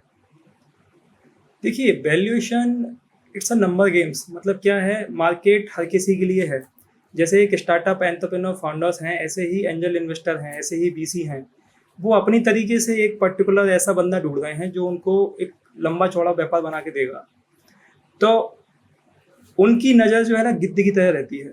उनको पता है कि ये पर्टिकुलर बिजनेस बहुत स्केलेबल है। तो वहाँ पर खेल होता है वैल्यूएशन का। एक एंजल इन्वेस्टर यदि आ रहा है, वो पर्टिकुलर अमाउंट यदि उसमें डाल रहा है, तो वहाँ वो खुद चाहता है कि इस पर्टिकुलर बिजनेस का इतना वैल्यू आ जाए, ताकि जब वो एग्जिट ले तो उसके जो फंड जो भी उसने डाला है वो एक इजीली तरीके से बाहर आ जाए। तो वो लोग की वैल्यूएशन एक अलग कैलकुलेशन है, but being a entrepreneur, being a founders, आप अपने आप को अननेसेसरी वैल्यूएशन क्रिएट मत करो उसकी। इसमें एक अभी की लाइव एग्जांपल है, कुछ महीने पहले की एग्जांपल है, जो हम वाईजूस को देखते हैं, एडटेक कंपनी को, इतना बड़ा बबल बना, इतना वैल्यूएशन है। जब मैं किसी इन्वेस्टर से बात करता हूँ, उनका ये पैरामीटर्स होते हैं कि हमको अगर पैसा लगाना है तो हमें फाउंडर्स पे पैसा लगाना चाहिए, आइडिया पे नहीं। करेक्ट। आपको फाउंडर पे पैसा लगाना चाहिए। मैं अगर उन्हीं की अगर स्टोरी को मैं अगर एज अ स्टैंडर्ड मानूं, तो जो फाउंडर है बायजूस के, quite capable in all aspect, वो स्टेडियम भर के लोगों को पढ़ा चुके हैं, तो फाउंडर्स में कोई क्वेश्चन मार्क तो नहीं होना चाहिए। जब हम स्केलेबिलिटी बात करें, एक बहुत हेवी वैल्यूएशन क्रिएट हुआ, तो वैल्यूएशन ब्लास्ट हुआ, और आज की तारीख में it's a known story for every single individual. तो जब इन्वेस्टर्स ये कहते हैं कि हमें फाउंडर्स पे पैसा लगाना चाहिए, तब हम वैल्यूएशन को इतना तवज्जो क्यों दे रहे हैं? नहीं, बिल्कुल सही है, पर मेरा परसेप्शन ऐसा है इसमें, जो मैं अगेन से रिपीट करूंगा, जो भी इन्वेस्टर है, जो भी एंजल है, जो भी बीसी है, जिसने भी पैसा दिया है, वो फाउंडर्स पे ऑब्वियसली पैसा लगा रहा है, स्टार्टिंग में लगा रहा है, बट जब उसका वो फंड्स वॉल्यूम ज़्यादा हो जाता है उसका, देन उसका प्रेशर फाउंडर्स पे ऑटोमेटिकली बढ़ना चालू हो जाता है कि भाई हमने जो पैसा डाला है आपके ऊपर, वो हमको रिटर्न कब आएगा। उसका इंटरेस्ट तो ठीक है, हम सोच ही नहीं रहे, लेकिन वो एक अमाउंट इतना बड़ा होता जाता है वैल्यूएशन से। जैसे आपने बाईजू का एग्जांपल लिया, जितने लोगों ने उसमें इन्वेस्ट किया, वो सबका उतना पैसा बिल्ड हो गया कि एक अच्छा जो स्टेडियम भर के पढ़ाता था, उसने पूरा अपना माइंड सेट ही चेंज कर दिया। उसके बाद उसने क्या किया, वाइट हेड जूनियर खरीद लिया, उसको खरीद लिया ताकि उसकी वैल्यू और बढ़ती जाए, उसको और पैसा मिलता जाए। तो अननेसेसरी उसका जो एक स्टार्ट जो था, वो कहीं ना कहीं डाइवर्ट होकर वैल्यूएशन में चला गया। वो वैल्यूएशन क्यों? क्योंकि उसको और फंड रेज करना है, उसको और बड़ा बनना है। तो क्या हुआ, फाउंडर्स पे पैसा लगाया स्टार्टिंग में, बट फाउंडर्स ही डाइवर्ट हो गया उसके प्रेशर की वजह से। तो कहीं ना कहीं वैल्यूएशन की वजह से जो एक मेरे अंदर जो कैपेबिलिटीज है, वो पूरी तरीके से डिस्ट्रॉय हो गई। अब मैं भाग रहा फाउंडर्स हूँ। को ये समझना जरूरी है कि पैसा आया, उसको पहले इस्तेमाल करो, उसमें कुछ बन जाओ, Correct, उसके बाद correct, सेकंड लेवल के लिए जाओ। correct, ऐसा नहीं है कि correct. इकट्ठा सब कुछ पूरा हिंदुस्तान पे कब्जा करना है, ऐसा एटीट्यूड नहीं होना चाहिए, ये बोलना चाहिए। Correct correct. क्योंकि फाउंडर्स यदि कुछ उसके अंदर स्ट्रेंथ है, तो वो स्ट्रेंथ यदि वो डाइल्यूट कर देगा because of pressure, because of जो उसने वैल्यूएशन क्रिएट किया है, बिकॉज ऑफ जो बबल उसने क्रिएट किया है, यदि वो अपना पूरा जो ऑरा क्रिएट किया था वो कहीं ना कहीं खत्म हो गया उसका, तो जो उसके स्टूडेंट थे वहाँ से भी उसकी फॉलोशिप कम होती चली गई। तो आज की डेट में आप देखोगे कि बाईजू तो पूरा ब्लास्ट हो गया, बाकी एडटेक कंपनियां जो थी उनके ऊपर भी कहीं ना कहीं एक क्वेश्चन मार्क क्रिएट हो गया बाकी अदर्स इन्वेस्टर्स का, कि डालें कि नहीं डालें पैसा। अदरवाइज जो कोविड टाइम था उसमें एकदम से बाउंस में आया था एडटेक इंडस्ट्री में। सब जितने भी वीसी थे, सब जितने एंजल इन्वेस्टर थे, चलो एडटेक में से लगाएंगे, एडटेक में पैसा लगाएंगे। अभी इन प्रेजेंट सिनेरियो जहाँ पे ऑनलाइन एक बहुत बड़ा बिजनेस का गेम है, लेकिन ये भी मेरा एक पर्सनल परसेप्शन है कि India is not ready for 100% online और 100% ऑफलाइन एज वेल। सो हिंदुस्तान में एक हाइब्रिड टाइप का मॉडल बहुत ज्यादा अट्रैक्ट भी करता है और काम भी करता है। तो ये ऑनलाइन ऑफलाइन का कोई भी नया एंटरप्रेन्योर जब कोई भी प्रोडक्ट लॉन्च करना चाहते हैं, तो उसको इसको कैसे बैलेंस करना जरूरी है उनके लिए, कि ऑनलाइन में कितना प्रेजेंस होना चाहिए, साथ में ऑफलाइन भी हो, so that people can experience physically. देखो, मैं यदि अपनी जर्नी की बात करूं तो मैंने सबसे पहले ऑनलाइन स्टार्ट किया, बट बिकॉज ऑफ अनस्किल्ड मैं था, मुझे उस समय की उस पर्टिकुलर उतनी सक्सेस नहीं मिला उसमें। बट चूंकि दोनों ही मॉडल अपने आप में सक्सेसफुल हैं, क्योंकि यहाँ में देखो ज़्यादा सक्सेस मिला है क्योंकि मैं फील्ड वाला बंदा था। मैंने फील्ड में अपने करियर के 13 साल दिए हैं, तो वहाँ मैं स्किल्ड था, लोगों से मिल के समझने में, डील करेक्ट करने में मेरे को एक्सपर्टीज़ थी। यहाँ मैं उस चीज़ को अच्छे से कर पाया, तो मुझे ऑफलाइन में ज़्यादा सक्सेस मिली कंपेरेटिवली ऑनलाइन। बट यदि किसी को ऑनलाइन यदि आता है, ऑनलाइन उसके पास बहुत अच्छी स्किल्ड है, तो ऑनलाइन भी काफ़ी अच्छा ग्रो किया जा सकता है, क्योंकि ऑनलाइन में आपके पास अनलिमिटेड कस्टमर है, not only in India, even यदि आपके पास स्किल्ड है तो आप आउट ऑफ इंडिया भी बाहर गुड सेल कर सकते हो। सो दोनों ही अपने आप में एक अच्छा है। लेकिन यदि हाइब्रिड मॉडल पर जाया जाए, तो हाइब्रिड तो अपने आप में एक तरीके से ऐसा मिक्सचर हो गया कि यदि आपके पास एक टीम है जो ऑनलाइन बिल्ड कर रही है, एक टीम है जो ऑफलाइन बिल्ड कर रही है, तो आप एकदम से बाउंस बैक करोगे और एकदम से मतलब काफ़ी अच्छी ग्रोथ आपको मिलेगी। कुछ स्टोरीज अभी हम लोग देखते हैं जहाँ पे पहले लोग ऑनलाइन पे काफी अच्छा करने के बाद then they come to physical and then they come to experience building. कोई भी नया स्टोर की बात करें, आजकल स्नीकर्स भी बहुत ऐसे चलते हैं जो पहले ऑनलाइन सेल हुआ करता था, now they are coming with multiple stores जहाँ पे वो लोग फिजिकली एक्सपीरियंस करवा सके। बिकॉज ऑनलाइन का algorithm is completely different, because वहाँ पे जो आपकी वॉल्यूम है वो अलग है, जो आपकी लागत है वो अलग है। ऑफलाइन में वो काफी ज्यादा बढ़ जाता है क्योंकि आपका फिक्स्ड कॉस्ट काफी हेवी हो जाता है, आपका रेंटल कॉस्ट आ जाता है, आपका एम्प्लॉय कॉस्ट ज्यादा बढ़ जाता है, स्टॉकिंग अलग होता है, वैरायटीज आपको सब वहां पे दिखाना होता है, रखना होता है। तो ये कैसे बैलेंस करें?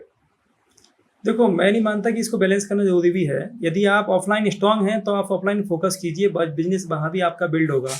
अभी बहुत सारे मैन्युफैक्चर ऐसे हैं जिन्होंने काफ़ी अच्छे तरीके से ड्रॉप शिपिंग चालू किया है। अच्छा, मतलब वो खुद ऑनलाइन सेल नहीं करना चाहते, लेकिन उन्होंने ऐसा मॉडल बीच में हाइब्रिड एक तरीके से बना दिया है कि हम ऑनलाइन सेल नहीं करेंगे, बट आप हमारे बिहाफ पर जो मल्टीपल एक तरीके से इन्फ्लुएंसर हैं जिनका सोशल मीडिया पे अच्छा प्रेजेंस है, या जो जिनके पास पैसा नहीं है, वो एक तरीके से ड्रॉप शिपिंग मॉडल चालू कर सकते हैं कि ब्रांड्स हमारे रहेंगे, प्रोडक्ट्स हमारे रहेंगे, सब कुछ हमारा रहेगा, आप खाली अपने प्लेटफॉर्म से ऑर्डर लो, हमको दो, हम उसको डिस्पैच करेंगे।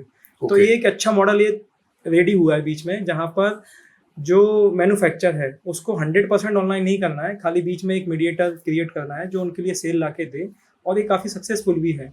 बहुत सारे ऐसे इंस्टाग्राम पर जो बंदे थे जो रील्स बनाते थे, या पर्टिकुलर उनके ज़्यादा अच्छे फॉलोअर्स हो गए थे, कई गर्ल्स थी, स्टूडेंट्स थे जिन्होंने अपने खुद के इंस्टाग्राम पेज से सेल करना चालू किया, और आज वो काफ़ी अच्छा अर्न भी कर रहे हैं उस बिहाफ पर। ओके। आपकी अगर ऑफिस स्टोर की मैं अगर बात करूं, ऑफिस स्टोर का अगर 1 2 3 यूएसपी के बारे में मैं अगर जानना चाहूँ तो वो आप क्या बताना चाहेंगे? सबसे फर्स्ट हमारी यूएसपी है, वो है द क्वालिटी। जनरली इस फील्ड में, हमारी फील्ड में क्या होता है कि मैक्सिमम लोग आउट ऑफ इंदौर से गुड्स मंगाते हैं, जो बड़ी बड़ी कंपनियां हैं। तो उसमें होता है क्या है, सपोज दैट आपके ब्रांड का नेम है इन्फोसिस, अब उन्होंने मुंबई से या दिल्ली से कोई पर्टिकुलर इस नाम से ब्रांड नेम से या कोई दूसरे नाम ब्रांड नेम से कुछ प्रिंटेड मटेरियल मंगाया, ओके, तो वहाँ पर देखने वाला कोई नहीं है। यहाँ जब आपके पास आता है तो उसमें से 5-10% वेस्टेज रहता है। ओके, सो हमारे पास इन हाउस प्रिंटिंग है, जिसकी वजह से हम यदि स्मॉल रिजेक्शन भी होता है उसको बाहर कर देते हैं। So that's a credibility, you can trust us कि आपके पास जो मटेरियल आएगा वो 100% ऑथेंटिक आएगा। सेकेंड है स्पीड। इस फील्ड में होता क्या था कि आज आपने ऑर्डर किया और आपको 4 दिन का कमिटमेंट मिला, बट यदि बैक हैंड से यदि वो प्रोडक्ट ही नहीं आया आपके पास, तो आप सामने सप्लाई नहीं कर पाएंगे। तो यहाँ आ जाता है, अब आपका इवेंट है, मान के चलो 4 दिन बाद, और आपके पास इवेंट से रिलेटेड प्रमोशनल मटेरियल अभी तक नहीं आया, तो आप पूरे बैक हैंड से ही सोचते हो कि यार इवेंट पता नहीं कैसा जाएगा। तो हमारे पास स्पीड, यदि हमने कमिटमेंट किया है तो उस दिन वो चीज़ डिलीवर होना तो हो जाएगी, चाहे उसके लिए हमको नाइट लगाना पड़े या अलग से स्टाफ हायर करना पड़े, हम आपको करके देंगे। और ये क्या है, इन्वेंट्री मॉडल। जनरली इसमें क्या है कि इन्वेंट्री बहुत कम लोग रखते हैं, बट कुछ चीज़ें हमारे पास ऐसी हैं जो बहुत, जिसको बोल सकते हैं फास्ट मूविंग है मार्केटिंग फील्ड में, वो हमारे पास इन्वेंट्री हमेशा रहती है। तो आपको ऐसा नहीं कि आज आपको बोलें कि प्रोडक्ट हमारे पास अवेलेबल है और कल को मना करते हैं हमारे पास तो प्रोडक्ट ही नहीं है। तो ये 3 चीज़ें हम श्योर करते हैं, जो इंदौर में हार्डली सारे एमपी में मेरे हिसाब से 2 या 3 ही वेंडर्स हैं जो इस तरीके से कर पाते हैं, जिसमें से हम विद इन 2 ईयर्स के जो टाइम पीरियड में उसमें सेकंड या थर्ड पर पहुंचने वाले हैं। That is great. ये मार्केट कितना बड़ा है और आप अपने आप को कहाँ देखना चाहते हैं आगे 2-3 साल या 5 साल की मैं अगर बात करूं, तो आप इसमें अपने आप को कहाँ पोजीशन करना चाहते हैं? मार्केट तो इसका इतना बड़ा है कि मैंने कभी नंबर्स में सोचा नहीं, क्योंकि हर एक बंदा जो फाउंडर्स है, हर एक एंटरप्रेन्योर, हर एक शॉपकीपर या हर एक कंपनी, हर किसी को ब्रांडिंग मटेरियल चाहिए। तो मैं यदि 0 लगाना चाहूँ तो मैं काउंट में अभी नहीं कर पाऊँगा उसको। और रही बात ऑफिस स्टोर को हम कहाँ देखते हैं, तो हम ऑफिस स्टोर को उस तरीके से देखना चाहते हैं कि ऑफिस स्टोर एक पर्टिकुलर जो भी है, फाउंडर्स है, एंटरप्रेन्योर है, एमएसएमई है या कोई बड़ी कंपनी है, उसको अपना एक फ्रेंड समझे कि यदि उसको कुछ भी लग रहा है XYZ तो ऑफिस स्टोर है ना, बैक एंड्स पे ऑफिस स्टोर है ना, मतलब एक दिमाग में परसेप्शन क्रिएट हो जाए। कुछ भी एक सिंगल विजिटिंग कार्ड भी यदि उसको अपनी टीम के लिए चाहिए, तो उसको एडमिन है, HR है, ऑफिस स्टोर से मंगा लो। तो हम वो उनके सबकॉन्शियस माइंड में, उनके ऑफिस में वो स्पेस क्रिएट करना चाहते हैं ऑफिस स्टोर के लिए, कि वो उनके दिमाग में एक एम्प्लॉय क्रिएट हो जाए कि ऑफिस स्टोर है ना। वो हमारा एक माइंडसेट है कि हर किसी के दिमाग में वो चीज़ आ जाए कि बैक एंड से कौन है, ऑफिस स्टोर है, बस। अभी आप कितने सिटीज में या कितने स्टेट में काम कर रहे हैं? अभी हमने ऑलमोस्ट मतलब पिछले लास्ट ईयर दिवाली से अभी तक ऑल दो सारी स्टेट कवर कर लिए हैं जहाँ जहाँ कुछ जाना चाहिए, क्योंकि हमारे पास इंडिया मार्ट से कितना अच्छा प्लेटफॉर्म है जहाँ से हमको बल्क इंक्वायरी हर स्टेट से आती है, हर सिटी से आती हैं। ओके, और आज की डेट में 100+ MNC को हम सप्लाई कर चुके हैं, ग्रेट, जिसमें से 3 टाइम्स हम लोग आउट ऑफ इंडिया भी सप्लाई कर चुके हैं। Wow, that is great. So that's वही मैंने आपको स्टार्टिंग बताया था कि जो मैंने एक्सपेक्ट नहीं किया था वो मेरे साथ हो रहा है। तो कहीं ना कहीं आप अपने आप को पीछे बैकएंड्स पर एक इस तरीके से पिक्चर क्रिएट कर लेते हैं ना, तो आने वाले टाइम में वो धीरे धीरे करके होना चालू हो जाती है। तो वही मेरे साथ हो रहा है। इसका कोई एक्सपेंशन का कोई अलग प्लान है? बिकॉज आज की तारीख में बहुत सारे ऐसे सिटीज है लाइक इंदौर जैसे आज की तारीख में एंटरप्रेन्योरशिप के लिए एक हब टाइप का बनने शुरू हुए हैं। पुणे इज ऑलरेडी देयर, बाकी तो बैंगलोर को तो हम पहले से ही जानते हैं, काफी भीड़ भी है वहाँ पे। लेकिन बहुत सारे टायर 2 सिटीज अभी ग्रो कर रहे हैं जहाँ पे एंटरप्रेन्योरशिप की बहुत ज्यादा मुहिम चल रही है। तो ऐसे जगह पे अपने आप को प्रेजेंट देने के लिए या एक्सपेंशन के लिए कोई प्लान रखते हैं आप? वैसे तो हम लोग हैं 4-5 सिटी में ऑलरेडी जहाँ हमारे रिप्रेजेंटेटिव हैं ओके, जो हमारे बिहाफ पर ऑर्डर लेते हैं, but as a physical centre हमारे पास नहीं है। उसके पीछे का रीज़न ये है कि पहले हम इंदौर में उस तरीके से एक वन ग्रुप सॉल्यूशन क्रिएट करना चाहते हैं। वो क्रेडिबिलिटी, वो स्टेबिलिटी हम लोग इंदौर में चाहते हैं कि यदि कोई थर्ड पार्टी मेरे से यदि एज अ फ्रेंचाइजी इस पर्टिकुलर ऑफिस स्टोर को फिजिकल सेंटर लेना चाहते हैं, सो उसके पास 0.001% चांस हो केवल फेल होने का। मतलब उसके आप पास इसको फ्रेंचाइजी मॉडल में भी आगे Yes, एक्सपेंशन yes, की प्लानिंग है? यस हमारा प्लान ही है, लेकिन उसके पहले मैं खुद चाहता हूँ कि जो भी हमारे इस पर्टिकुलर फ्रेंचाइजी मॉडल में आए उसके पास फेलियर के चांसेस 0 रह जाए। तो पहले हम खुद श्योर होना चाहते हैं उस चीज़ को लेके। फ्रेंचाइजी मॉडल की मैं अगर बात करूं तो वहां पे 2-3 कंफ्यूजन रहता है हमेशा। एक तो जो फ्रेंचाइजी ओन्ड कंपनी ऑपरेटेड वाले होते हैं वहां पे फिर भी तसल्ली होता है। जहाँ पे franchisee owned and franchisee operated वाले हैं, जैसे हम पहले भी आपके बिजनेस के बारे में भी बात कर रहे थे, जहाँ पे इंसान को दिखता है कि ये ज्यादा हो रहा है तो मैं ही क्यों ना करूँ, मैं उनके नाम से क्यों करूँ जो ऑनलाइन वाले करते हैं। तो फ्रेंचाइजी में तो ये डर हमेशा रहता है कि वो आपसे काम सीखेगा, काम का तरीका को जानेगा, सप्लायर कहाँ से है, कहाँ से प्रिंट होता है, कैसा होता है, देन वो अपना लॉन्च कर देंगे। इसको कैसे ओवरकम करेंगे? नहीं, देखिए इतना आसान नहीं है ओके, जितना मतलब सोचने में लगता है, क्योंकि ये पर्टिकुलर इंडस्ट्री ऐसी है। यहाँ पर मैंने जो आपको 3 हमारी यूएसपी बताई, वो यूएसपी को मैनेज करने में बहुत एक्सपीरियंस लगेगा, बहुत टीम लगेगी, और इतना उसमें पर्टिकुलर मार्जिन नहीं है कि लोग इतना सोचें कि यार मैं ऐसा भी कर लूँ। तो इस मॉडल को कॉपी करना उतना ही डिफ़िकल्ट है जितना मतलब आप सोच रहे हो कि किसी दूसरे की फ्रेंचाइजी लेके अपना कुछ चालू कर दो। तो इट्स नॉट ईजी, क्योंकि n नंबर्स ऑफ प्रोडक्ट्स हैं, 100+ ब्रांड्स हैं। आप क्या क्या मैनेज करोगे, क्या क्या कॉपी करोगे? वही जैक एंड जॉन्स, वही रेमंड्स आपको स्टोर पर ही मिलेगा, वही मेरे पास ही मिलेगा। बट चूंकि जो प्रिंट क्वालिटी और जो कस्टमाइजेशन ऑफिस स्टोर दे पाएगा वो बाकी जगह नहीं मिलेगा। यदि कोई कॉपी करता भी है तो वो इतना आसान नहीं है, क्योंकि कॉर्पोरेट बिजनेस है, वहाँ एक बार वेंडर कोड जनरेट होता है, उसमें सालों लग जाते हैं दूसरा वेंडर्स एंटर करने में। तो वो हम एक फैसिलिटी आगे चल के देंगे कि पर्टिकुलर यदि इस कंपनी का ऑफिस मुंबई में है तो मुंबई वाला ही पर्टिकुलर उसको डील करेगा। तो वो बिजनेस को कॉपी करना बहुत डिफिकल्ट है। आपका कस्टमर रिटेंशन का परसेंटेज क्या होगा इस समय? अभी तक तो हमारा 100% है। जो वेंडर्स कोड क्रिएट हुए हैं उनको रेगुलर जा रहा है। हाँ, नए कस्टमर ऐड होते हैं, पुराने जाते जाते हैं, क्योंकि किसी किसी की वन टाइम नीड भी रहती है। ओके, किसी की कंपनी जो है उसको केवल सिंगल ईयर में ही गिफ्टिंग करना है, तो उनका हमको भी पता नहीं है कि क्या रेपुटेशन आएगा उनका। बट जो मंथली ले रहे हैं वो हमसे कंटिन्यू मंथली ले रहे हैं। एक भी हमारे पास ऐसा नहीं है जो हमसे गया हो छूट कर। जब आप ये कंपनी शुरू किए थे तब इसका लीगल एंटिटी क्या हुआ करता था? हमने स्टार्टिंग से ही उसमें ऑफिस स्टोर के नाम से चालू किया है। ये प्रोप्राइटरशिप फॉर्म में चालू हुआ था? ये LLP है। LLP मैं और मेरी वाइफ पार्टनर है। पहले से ही LLP में ही है? पहले से ही LLP है, जस्ट स्टार्टिंग Any फर्स्ट से। specific thought behind this LLP creation? इससे पहले जो मैंने GST लिया था वो प्रोप्राइटर फर्म का था, मेरी वाइफ के नाम से जिप्टिंग जो थी। ओके, तो वहाँ पर भी मुझे CA की हेल्प लगी थी कुछ अकाउंटिंग करने के ये लिए। मैं आपसे इसलिए पूछ रहा हूँ क्योंकि आज की तारीख में ये लीगल एंटिटी क्रिएट करना एक बहुत थॉटफुल प्रोसेस होना चाहिए, जो यंग एंटरप्रेन्योर सोचते नहीं है उतना।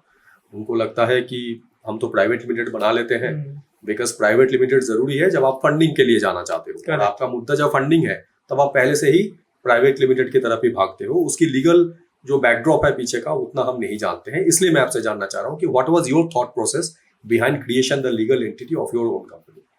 देखिए, इसमें वही मैं बताता हूँ कि जो प्राइवेट लिमिटेड है वो भी गुड है, ऐसा मतलब उसमें वो नहीं, लेकिन उसमें इतने सारे कंप्लाइंस हैं कि एक बीइंग अ फाउंडर आप अपने आप को यदि कंप्लाइंस में बिजी रखोगे तो वो ज़्यादा टफ हो जाता है। वहीं यदि एलएलपी की तरफ जाते हैं, सो यदि दोनों की लीगल एंटिटी देखा जाए तो दोनों ही एमसीए पोर्टल पर हैं। आप जब सर्च करने जाओगे एमसीए पोर्टल पर तो आपको एलएलपी भी दिखेगा, उसके पार्टनर दिखेंगे, ऐसे ही सेम आपको प्राइवेट लिमिटेड दिखेगा। बट प्राइवेट लिमिटेड में इतनी कंप्लाइंस है कि मेरा सजेशन है कि यदि आप फंड की तरफ नहीं जा रहे हैं स्टार्टिंग में, तो आप एलएलपी पर जाइए, और एलएलपी की ही उतनी ही क्रेडिबिलिटी है जितनी ही एक प्राइवेट लिमिटेड की है। ओके। और जब आप फंड लेने जाते हैं तो इजीली कन्वर्टेबल है एलएलपी टू प्राइवेट लिमिटेड। कुछ डिफरेंस आप देखते हैं जो नॉर्मल पार्टनरशिप होता है और जो एलएलपी होता है उसमें? नहीं, अभी तक तो मेरा ऐसा लिमिटेड नहीं है। लायबिलिटी की जरूरत क्यों है? वो तो एक लीगल टर्म्स है, उसके लिए शायद उसमें इस तरीके से कुछ फॉर्मेलिटीज रहती हैं। अदरवाइज प्राइवेट लिमिटेड में भी लिमिटेड ही रहती हैं, जो Okay. मेरा नॉलेज है। बाकी मुझे सच आइडिया नहीं है कि प्राइवेट लिमिटेड और इसमें कितना ज़्यादा डिफरेंस है, लेकिन जो मेरे सीए ने मुझे सजेस्ट किया उस टाइम पर कि दोनों ही इक्वल हैं। तो अभी ये लिमिटेड लायबिलिटी पार्टनरशिप में ही है, Yes, एलएलपी में ही है। एलएलपी में है ये। ओके। एनी फ्यूचरिस्टिक प्लान कि आप इसको प्राइवेट लिमिटेड करना चाहते हैं या कुछ और सोचा है आपने कुछ? देखो, जब हमको जरूरत महसूस होगी तो इजीली कन्वर्टेबल प्राइवेट लिमिटेड में हम इजीली अभी कुछ इसका प्लान नहीं है? अभी तो फिलहाल कुछ नहीं है। जब भी मैं किसी एंटरप्रेन्योरशिप से बात करता हूँ ना, या एंटरप्रेन्योर से बात करता हूँ, तो एक चीज़ बहुत कॉमनली निकल के आता है कि जो एक एंटरप्रेन्योर होता है वो बहुत अकेला होता है। उसको आइडिया, उसके थॉट प्रोसेस, उसकी कॉन्फिडेंस या अपने चीज़ों के लेके कॉन्फिडेंस, ये उसी के अंदर होता है। किसी को वो समझा नहीं पाता है। कभी कभी उसके जो अपने होते हैं वो भी पराया तरह बिहेव करते हैं क्योंकि फेल होने का डर होता है। तो ऐसा कभी महसूस किया आपने? नहीं, ये काफ़ी टाइम महसूस होता है कि अकेले हैं, बट चूंकि वो जर्नी इतनी वंडरफुल और इतनी इंजॉयबल है कि वो अकेलेपन का मज़ा, उस इंजॉय करने को ज़्यादा मज़ा लेता हूँ मैं। क्योंकि मेरे को, आप बिलीव नहीं करोगे, हो सकता है कि मैं ज़्यादा बोल रहा हूँ, बट मुझे सपने भी आते हैं तो ऑफिस स्टोर के आते हैं। मैं सोचता हूँ तो ऑफिस स्टोर सोचता हूँ, खाता हूँ तो ऑफिस स्टोर सोचता हूँ। इवन कई बार कुछ घर की कुछ पर्टिकुलर प्रॉब्लम्स भी रहती हैं, वाइफ को भी डिस्कस करना चाहती, तो मैं उसको ये बोलता हूँ कि ऑफिस स्टोर के अलावा दूसरी बात मत करो, तुझे बात करना तो ऑफिस स्टोर ही कर।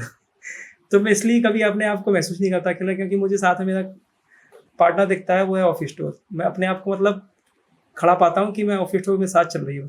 पता नहीं, मुझे अपने आप में हो सकता है ज़्यादा ही बोल रहा हूँ, लेकिन वो है। एक और सवाल है आपसे।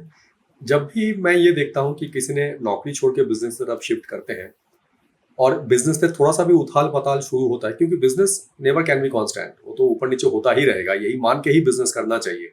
आप अगर गुड़ी गुड़ी सोचेंगे कि बिजनेस करोगे तो पैसा आ गया, पैसा ही पैसा बढ़ सकेगा, ऐसा होना नहीं है।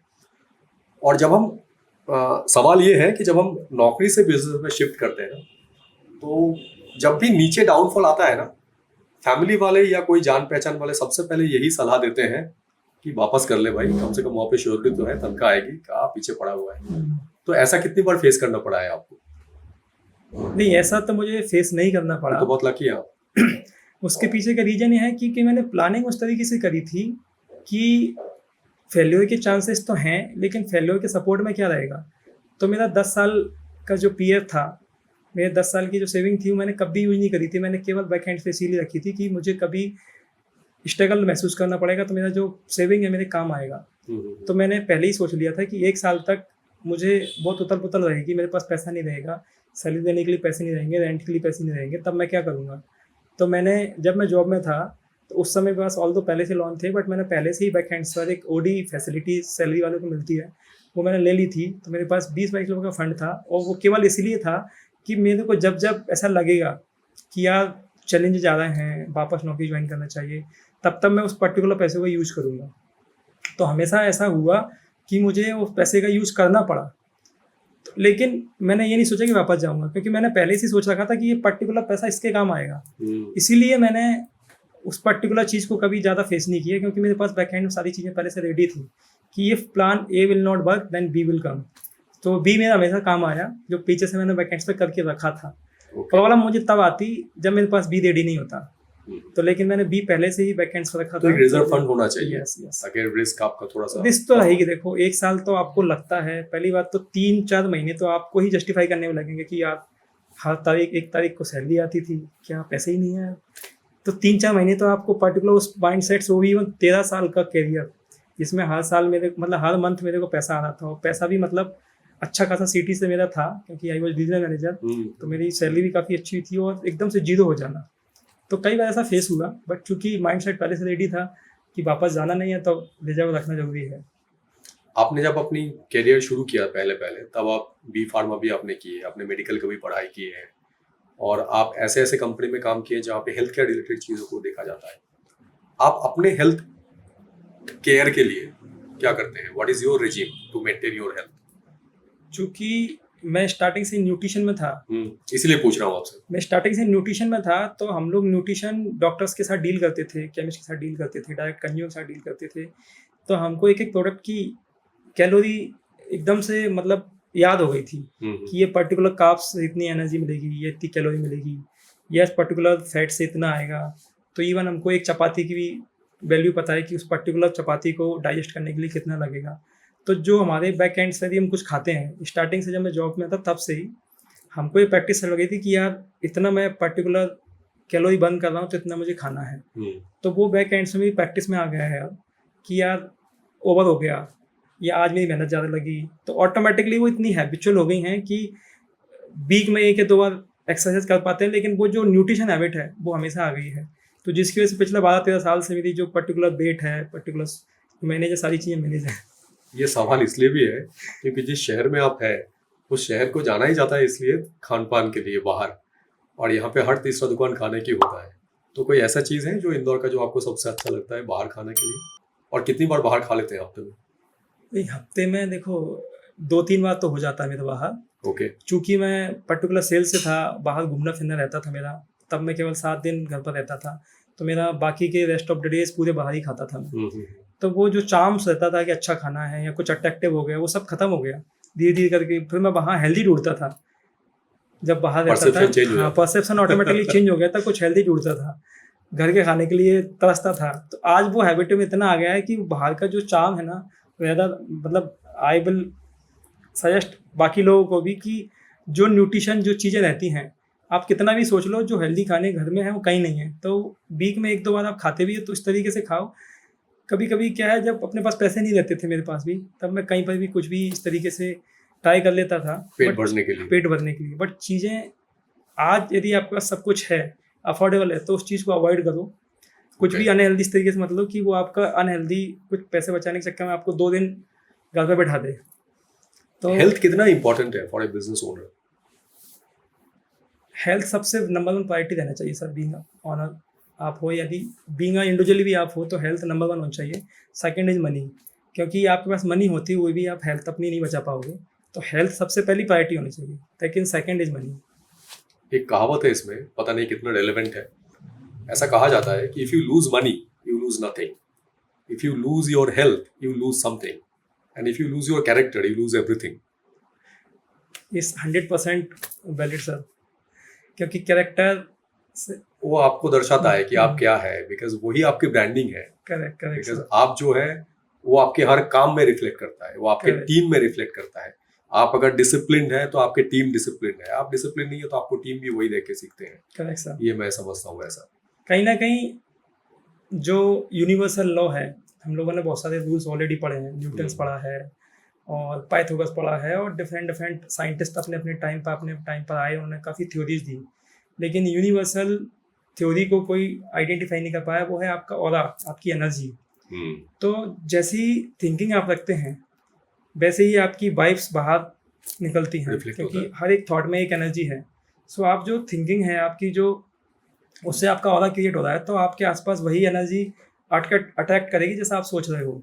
सो ये इसको कोई डिफाइन नहीं कर पाया, बट इट्स रिलीवेंट, 100% रिलीवेंट। तो आप जैसे मंदिर में जाओगे तो आपको एक अलग ही टाइप की फीलिंग आएगी, क्योंकि वहाँ उस पर्टिकुलर थॉट से लोग आते हैं दर्शन करने के लिए। तो वो और एक आसपास एक वाइब्रेशन का मोड बन जाता है। आप किसी संत के आश्रम में जाइए तो आपको एक अलग टाइप की फीलिंग आएगी, जस्ट बिकॉज जब वो थॉट वहाँ पर आसपास हैं।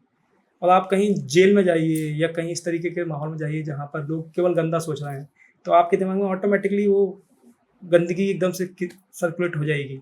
तो ये डिपेंड करता है कि आप थिंकिंग किस तरीके से कर रहे हैं। आपका एक थॉट, यदि आप इस तरीके से सोचना चालू कर देंगे कि मैं क्या सोच रहा हूँ, तो ऑटोमेटिकली वो आपके कैरेक्टर को धीरे धीरे करके स्ट्रॉन्ग करना चालू कर देगा, बिल्ड करना चालू कर देगा। फिर वो आप सोच ही नहीं पाओगे कि अगर भी कुछ गलत होगा, तो वो गलत होगा भी नहीं। एक एंटरप्रेन्योर को मेंटली भी बहुत स्ट्रांग रखना अपने आप को बहुत ज़रूरी है कि आप मेंटली बहुत स्ट्रांग रहें, बिकॉज मैं तो यही मान के चलता हूँ कि जब भी कोई ऐसी जर्नी शुरू करे, अब तो यही मान के चला है कि 90% लोग तो आपको डिस्करेज ही करेंगे, 10% मुश्किल से, ये भी नंबर बहुत ज़्यादा है शायद, 10% हो सकता है आपको इनकरेज करें कि आपको पीठ थपथपाए कि जो कर रहे हो बेस्ट कर रहे हो या जैसा भी कर रहे हो। तो मेंटल हेल्थ के बारे में आजकल लोग बहुत ज़्यादा जागरूक हो गए हैं और बहुत ज़्यादा बातें भी होती है। तो मेंटली स्ट्रांग रहना कितना इंपॉर्टेंट है एंटरप्रेन्योर्स के लिए? मेंटली स्ट्रांग रहना बहुत ज़रूरी है, क्योंकि जो कुछ है वो सब आपका माइंडसेट है, और माइंडसेट एक दिन में नहीं बनता है। एग्जैक्टली। माइंडसेट बनाने में आपको सालों लग जाते हैं, और वो भी तब लगते हैं सालों जब आप एक ही तरीके का थॉट रख रहे हैं। यदि आप अपने थॉट को डाइवर्ट कर रहे हैं तो भी आप वो साल भर में डेवलप नहीं कर पाएंगे। तो मेंटली स्ट्रांग रहना बहुत ज़रूरी है, और इसके लिए बहुत सारे आज की डेट में तो इतनी सारी फैसिलिटीज़ हैं। पहले तो आज से 10 साल पहले जाइए तो बुक्स लोग पढ़ के अपने आप को मेंटली स्ट्रांग करते थे, किसी मोटिवेशनल स्पीकर को सुन के अपने आप को मेंटली रखते थे। बट आज की डेट में ऐसे ऐसे यूट्यूब पर आप उनको एक तरीके से अपने मेंटर मान लीजिए, गुरु मान लीजिए, आप उन लोगों को फॉलो कीजिए। वहाँ पर कितने अच्छे अच्छे मतलब वो लोग टेक्निक्स बताते हैं मेंटली। लेकिन क्या ये लोनलीनेस का एक दूसरा दायरा नहीं है? बिकॉज जब आप किसी इंसान को फिजिकली नहीं सुन रहे हैं, आप उसको स्क्रीन पे देख के मोटिवेट हो रहे हैं, सो आप खुद हैं अकेला, सामने तो एक स्क्रीन है। और पहले के ज़माने में जब आपने काम शुरू किए होंगे, उस समय हम लोगों के दोस्त यार होते हैं, अगर आपका मूड खराब है तो 4 लोग आके बोलेंगे अरे चल देखते हैं जो भी होता है। आज की तारीख में वो मिसिंग है। आज की तारीख में हमको मोटिवेशनल स्पीकर की ज़रूरत होता है, हमको यूट्यूब की ज़रूरत होता है, हमको इंस्टाग्राम की ज़रूरत होता है अपने आप को चार्ज अप करने के लिए। तो ये चार्ज अप का जो प्रोसेस है ये कितना इफेक्टिव है? और साथ में अगर 4 लोग हैं उनसे आप शेयर कर रहे हैं फिजिकली, वो कितना इफेक्टिव समझते हैं आप? बिकॉज वो तो आज की तारीख में मिसिंग है कम्प्लीटली। नहीं, यूट्यूब पर जो मोटिवेशनल स्पीकर हैं उनसे भी आप मोटिवेट नहीं हो सकते। मैं कहना ही चाह रहा हूँ कि इतने सारे पॉडकास्ट आज की डेट में अवेलेबल हैं जो अपनी जर्नी शेयर करते हैं। इतने सारे बुक्स जो ट्रांसलेट करके आपको मतलब ट्रांसलेट करते हैं, उस बुक्स के माध्यम से आप अपने आप को बहुत कुछ सिखा सकते हैं। मतलब आपका दायरा बढ़ गया है। जरूरी नहीं है कि आपके शहर के लोगों से ही आपको मोटिवेट होना है। आज आप यूएस में या जर्मनी में बैठे हुए किसी से भी आप मोटिवेट हो सकते हैं, उनकी स्टोरी भी जान सकते हैं। Correct correct. ओके। इस तरीके से मतलब आप अपने आप को मेंटली स्ट्रांग भी कर सकते हैं, और बुक्स उसका सबसे अच्छा मीडियम है। ओके। आप यदि पढ़ नहीं पा रहे हैं तो पॉडकास्ट में आप पूरी बुक्स की समरी सुन लीजिए एक बार ना। बुक्स का फ़ायदा ये है कि किसी बंदे ने पूरी ज़िंदगी अपना एक्सपीरियंस लेके कोई निचोड़ यदि रखा है उसमें, तो उसकी पूरी ज़िंदगी, पूरी जर्नी को आप 1 घंटे के अंदर समअप करके सुन सकते हैं। कि हो सकता है कि उसका कुछ लाइफ का जो चैलेंज रहा हो, आप पर्टिकुलर उस सेम चैलेंज से आज आप गुजर रहे हों, तो हो सकता है कि वो किस तरीके से उसने ओवरकम किया है। तो सेम थ्योरी आपके ऊपर भी लागू हुआ, आप उससे ओवरकम हो जाए। तो मेरे लिए भी बहुत सारी बुक्स ऐसी थी जिनसे मतलब मैं भी बहुत कुछ सीखा, और ओवर द टाइम क्या है वो बुक्स भी आपके लिए ऐसी हो जाएंगी कि वो बैक एंड से रजिस्टर्ड हो जाएंगी। तो आपको ना बुक्स पढ़ने की जरूरत पड़ेगी, ना आपको मोटिवेशन स्पीकर की जरूरत पड़ेगी। आप अपने आप में इतना सबकॉन्शियसली मेंटली स्ट्रांग हो जाओगे कि वो उन चीज़ों की जरूरत ही नहीं पड़ेगी बाद में। तो ओवर द टाइम 2-3-4 साल बाद के बाद जो आपकी खुद की जर्नी भी है वो एक इंस्पिरेशन बन जाएगी। एग्जैक्टली। तो मेंटली अपने आप इतने बिल्ड हो जाओगे कि वो सिचुएशन जो आपके सामने आई है, रेदर देन कि वो मुसीबत आई है, आप ये सोचो कि यार how I will overcome this, वो एक चैलेंज के रूप में आप एक्सेप्ट करोगे फिर। मेरा भी सोच थोड़ा बहुत ऐसा ही है, इसलिए मैंने ये पॉडकास्ट वाला सीरीज शुरू किया है, सो दैट ये जो इंस्पिरेशनल स्टोरी आप लोगों के हैं, जहाँ पे आप लोगों ने क्रिएट की है कुछ चीज़ें, इसको भी लोग देख के कुछ सीख पाए इससे, और ये जर्नी को जान सके, ताकि एक कॉन्फिडेंस आए उनमें भी कि हम भी कुछ कर सकते हैं। ये सब लोग नॉर्मल लोग हैं, ये यही दाल चावल रोटी सब्जी खाने वाले, इसी शहर में रहने वाले लोगों में से हैं। ये कोई मंगल ग्रह से नहीं आए हैं। That is another process to understand, make them understand. And एक चीज़ ये भी है कि जब हम बिजनेस में होते हैं, एंटरप्रेन्योरशिप जर्नी में होते हैं, तो हमारा स्ट्रेस लेवल बहुत बढ़ जाता है। बिकॉज सब कुछ हमें खुद को मैनेज करना होता है, फंड्स हमें मैनेज करना होता है, मैनेजमेंट हमें मैनेज करना होता है, नए आइडियाज़ के ऊपर काम करना होता है, हमें 24 घंटा भी कम पड़ता है। तो ये स्ट्रेस को रिलीज करने के लिए क्या करते हैं आप? स्ट्रेस को रिलीज करने के लिए वापस से काम में लग जाओ, आपको स्ट्रेस आएगा ही नहीं। बीइंग अ फाउंडर, यदि आप इस तरीके से सोचो कि स्ट्रेस है, मैं बता रहा हूँ जब मैंने अपनी जर्नी स्टार्ट किया तो मेरी कंपनी में ही सब कुछ था। मैं ही प्यून था, मैं ही अकाउंटेंट था, मैं ही डिलीवरी बॉय था, मैं ही सारा कुछ था। तो सोचने का टाइम ही नहीं मिलता था, स्ट्रेस का टाइम ही नहीं मिलता था। लेटर ऑन जैसे जैसे करके सब कुछ बढ़ता गया, फिर एक बंदा आया, फिर 2 आया, आज हम लोग की 8 लोगों की टीम है ऑल दो। बट मेरे हिसाब से स्ट्रेस उन्हीं को आएगा जो उस पर्टिकुलर चीज़ के अलावा अगर दूसरा चीज़ सोचना स्टार्ट करेंगे। यदि आप अपने गोल के लिए ओरिएंटेड और गोल के लिए सोच रहे हो तो स्ट्रेस तो आना ही नहीं है, क्योंकि फिर आपको वो दिखेगा कि यार ये बचा हुआ है, इसको करना है, ये बचा हुआ है, इसको करना है, उससे मिलने जाना है, या पर्टिकुलर कोई भी किसी भी तरीके के आप अपनी पॉडकास्ट कर लेंगे तो आपको भी लगता हो कि यार इसका भी पाइपलाइन में है, इसकी एडिटिंग करना है, तो स्ट्रेस आएगा ही नहीं। स्ट्रेस आएगा तब जब आपका माइंड ब्लैंक हो। Very true. ये ऑफिस स्टोर में जो भी सर्विसेज अभी आप दे रहे हैं, आपके दिमाग में ऐसा कुछ है कि मुझे ये चीज़ ऐड करना चाहिए, ये मैं ऐड करना चाहता हूँ, ऐसा कोई फ्यूचरिस्टिक प्लान आपके पास है आज की तारीख में? हम लोग इसको अभी लेटेस्टली हम लोगों ने एक एआई की कॉन्फ्रेंस किया था सैटरडे को। ओके। तो मेरे दिमाग में, जैसे मैंने पहले आपको बताया कि हम लोग एक कैंपेनियन बनना चाहते हैं, फ्रेंड्स बनना चाहते हैं कॉर्पोरेट के लिए। तो ये मेरे दिमाग का परसेप्शन है अभी कि हमको वहाँ तक पहुँचना है, बट इसके लिए बहुत सारे ऐसे टूल्स, बहुत सारे ऐसे प्लेटफॉर्म हमको लगेंगे, टेक्निकल टीम लगेगी जहाँ उस तरीके को हम इम्प्लीमेंट कर पाएँ। तो वो एक चीज़ है जो हम करना चाह रहे हैं कि हर एक ऑफिस में एक तरीके से दिमाग में आ जाए लोगों के कि ऑफिस बॉय या ऑफिस स्टोर हमारे पास है। तो वो हम बिल्ड करना चाहते हैं कि टेक्निकली और फिजिकली भी लोगों को ये लगे कि हाँ ऑफिस स्टोर है। अभी ये मेरे दिमाग का आइडिया है, बट ये हर एक के पास पहुंचाना है, वही हमारा विजन है। Thank you very much Govil ji, ये टाइम देने के लिए, ये बात करने के लिए। आई थिंक हमारे व्यूवर्स जो है उनको बहुत कुछ आपके बारे में जानने को मिलेगा, आपके कंपनी के बारे में जानने को मिलेगा, और आपकी जर्नी काफ़ी इंस्पायरिंग है। उसके लिए भी thank you very much for taking out this time. आपका एक्सपीरियंस कैसा है, आपको कैसा लगा हमारे साथ बात करने? ऑनेस्टली सर, ये मेरा पहला पॉडकास्ट है। मतलब मैंने काफ़ी लोगों से बात तो पहले भी किया है, बट इतना लंबा सेशन ये फर्स्ट टाइम है। और चूँकि आपने इस तरीके से, कैसे कोई प्लान नहीं था, मुझे भी नहीं पता था कि किस तरीके से जाएगा। और जो काम आप कर रहे हैं इस रियली कमेंडेबल, क्योंकि मैंने भी अपने आप के बारे में इतना पहले कभी नहीं सोचा। जो आज आपसे बात कर पाया इससे खुल के, सालों हो गए अपनी पुरानी बचपन की कि मैंने कहाँ से स्कूलिंग किया, क्या किया, इतना सोचने का टाइम ही नहीं है फाउंडेशन जर्नी में। चूँकि वो याद कर पाया, आपसे शेयर कर पाया, और स्ट्रगल को सुन के एक अलग सा कप कभी मेरे मतलब शरीर में आ गई, जर्नी को देख के एक अलग सी स्मेल आ गई कि यार मतलब कितनी how beautiful my journey is, ये मुझे लगा। तो जो आप काम कर रहे हैं रियली इज कमेंडेबल, और मैं आपको आगे की फ्यूचर के लिए भी आपको शुभकामनाएं देता हूँ कि आप ऐसे ही पॉडकास्ट में अच्छे अच्छे लोगों को बुलाएं और इसको बहुत बड़े लेवल पर लेके जाएं, ताकि और भी जो एंटरप्रेन्योर हैं, हो सकता है कि हमारी कुछ बातें उनको हिट कर जाएं। यस यस यस, बहुत ज़रूरी है, क्योंकि एक दूसरे से ही मोटिवेशन मिलता है। ट्रू मोटिवेशन तो वहीं से मिलता है। Correct. So again thank you very much, and I wish you all the very best for office store. I wish you all the very best कि और बड़ा बने और सबका एक कंपेनियन बन जाए। Anything related to office, remember office store only. Thank you very much. Thank you sir for your contribution. Thank you. So, thank you very much for watching this entire podcast with Mr. Narendra Govil. I guess you found a lot of insights about his journey, about his business model, and how anyone who is even doing a job can enter into a business and can create a robust business model as well. So, thank you very much again for watching this entire podcast. Please don't forget to mention your comment in the comment section so that we have an idea that how we can improve ourselves and what kind of content you want to see and what kind of guest you want to see in this channel.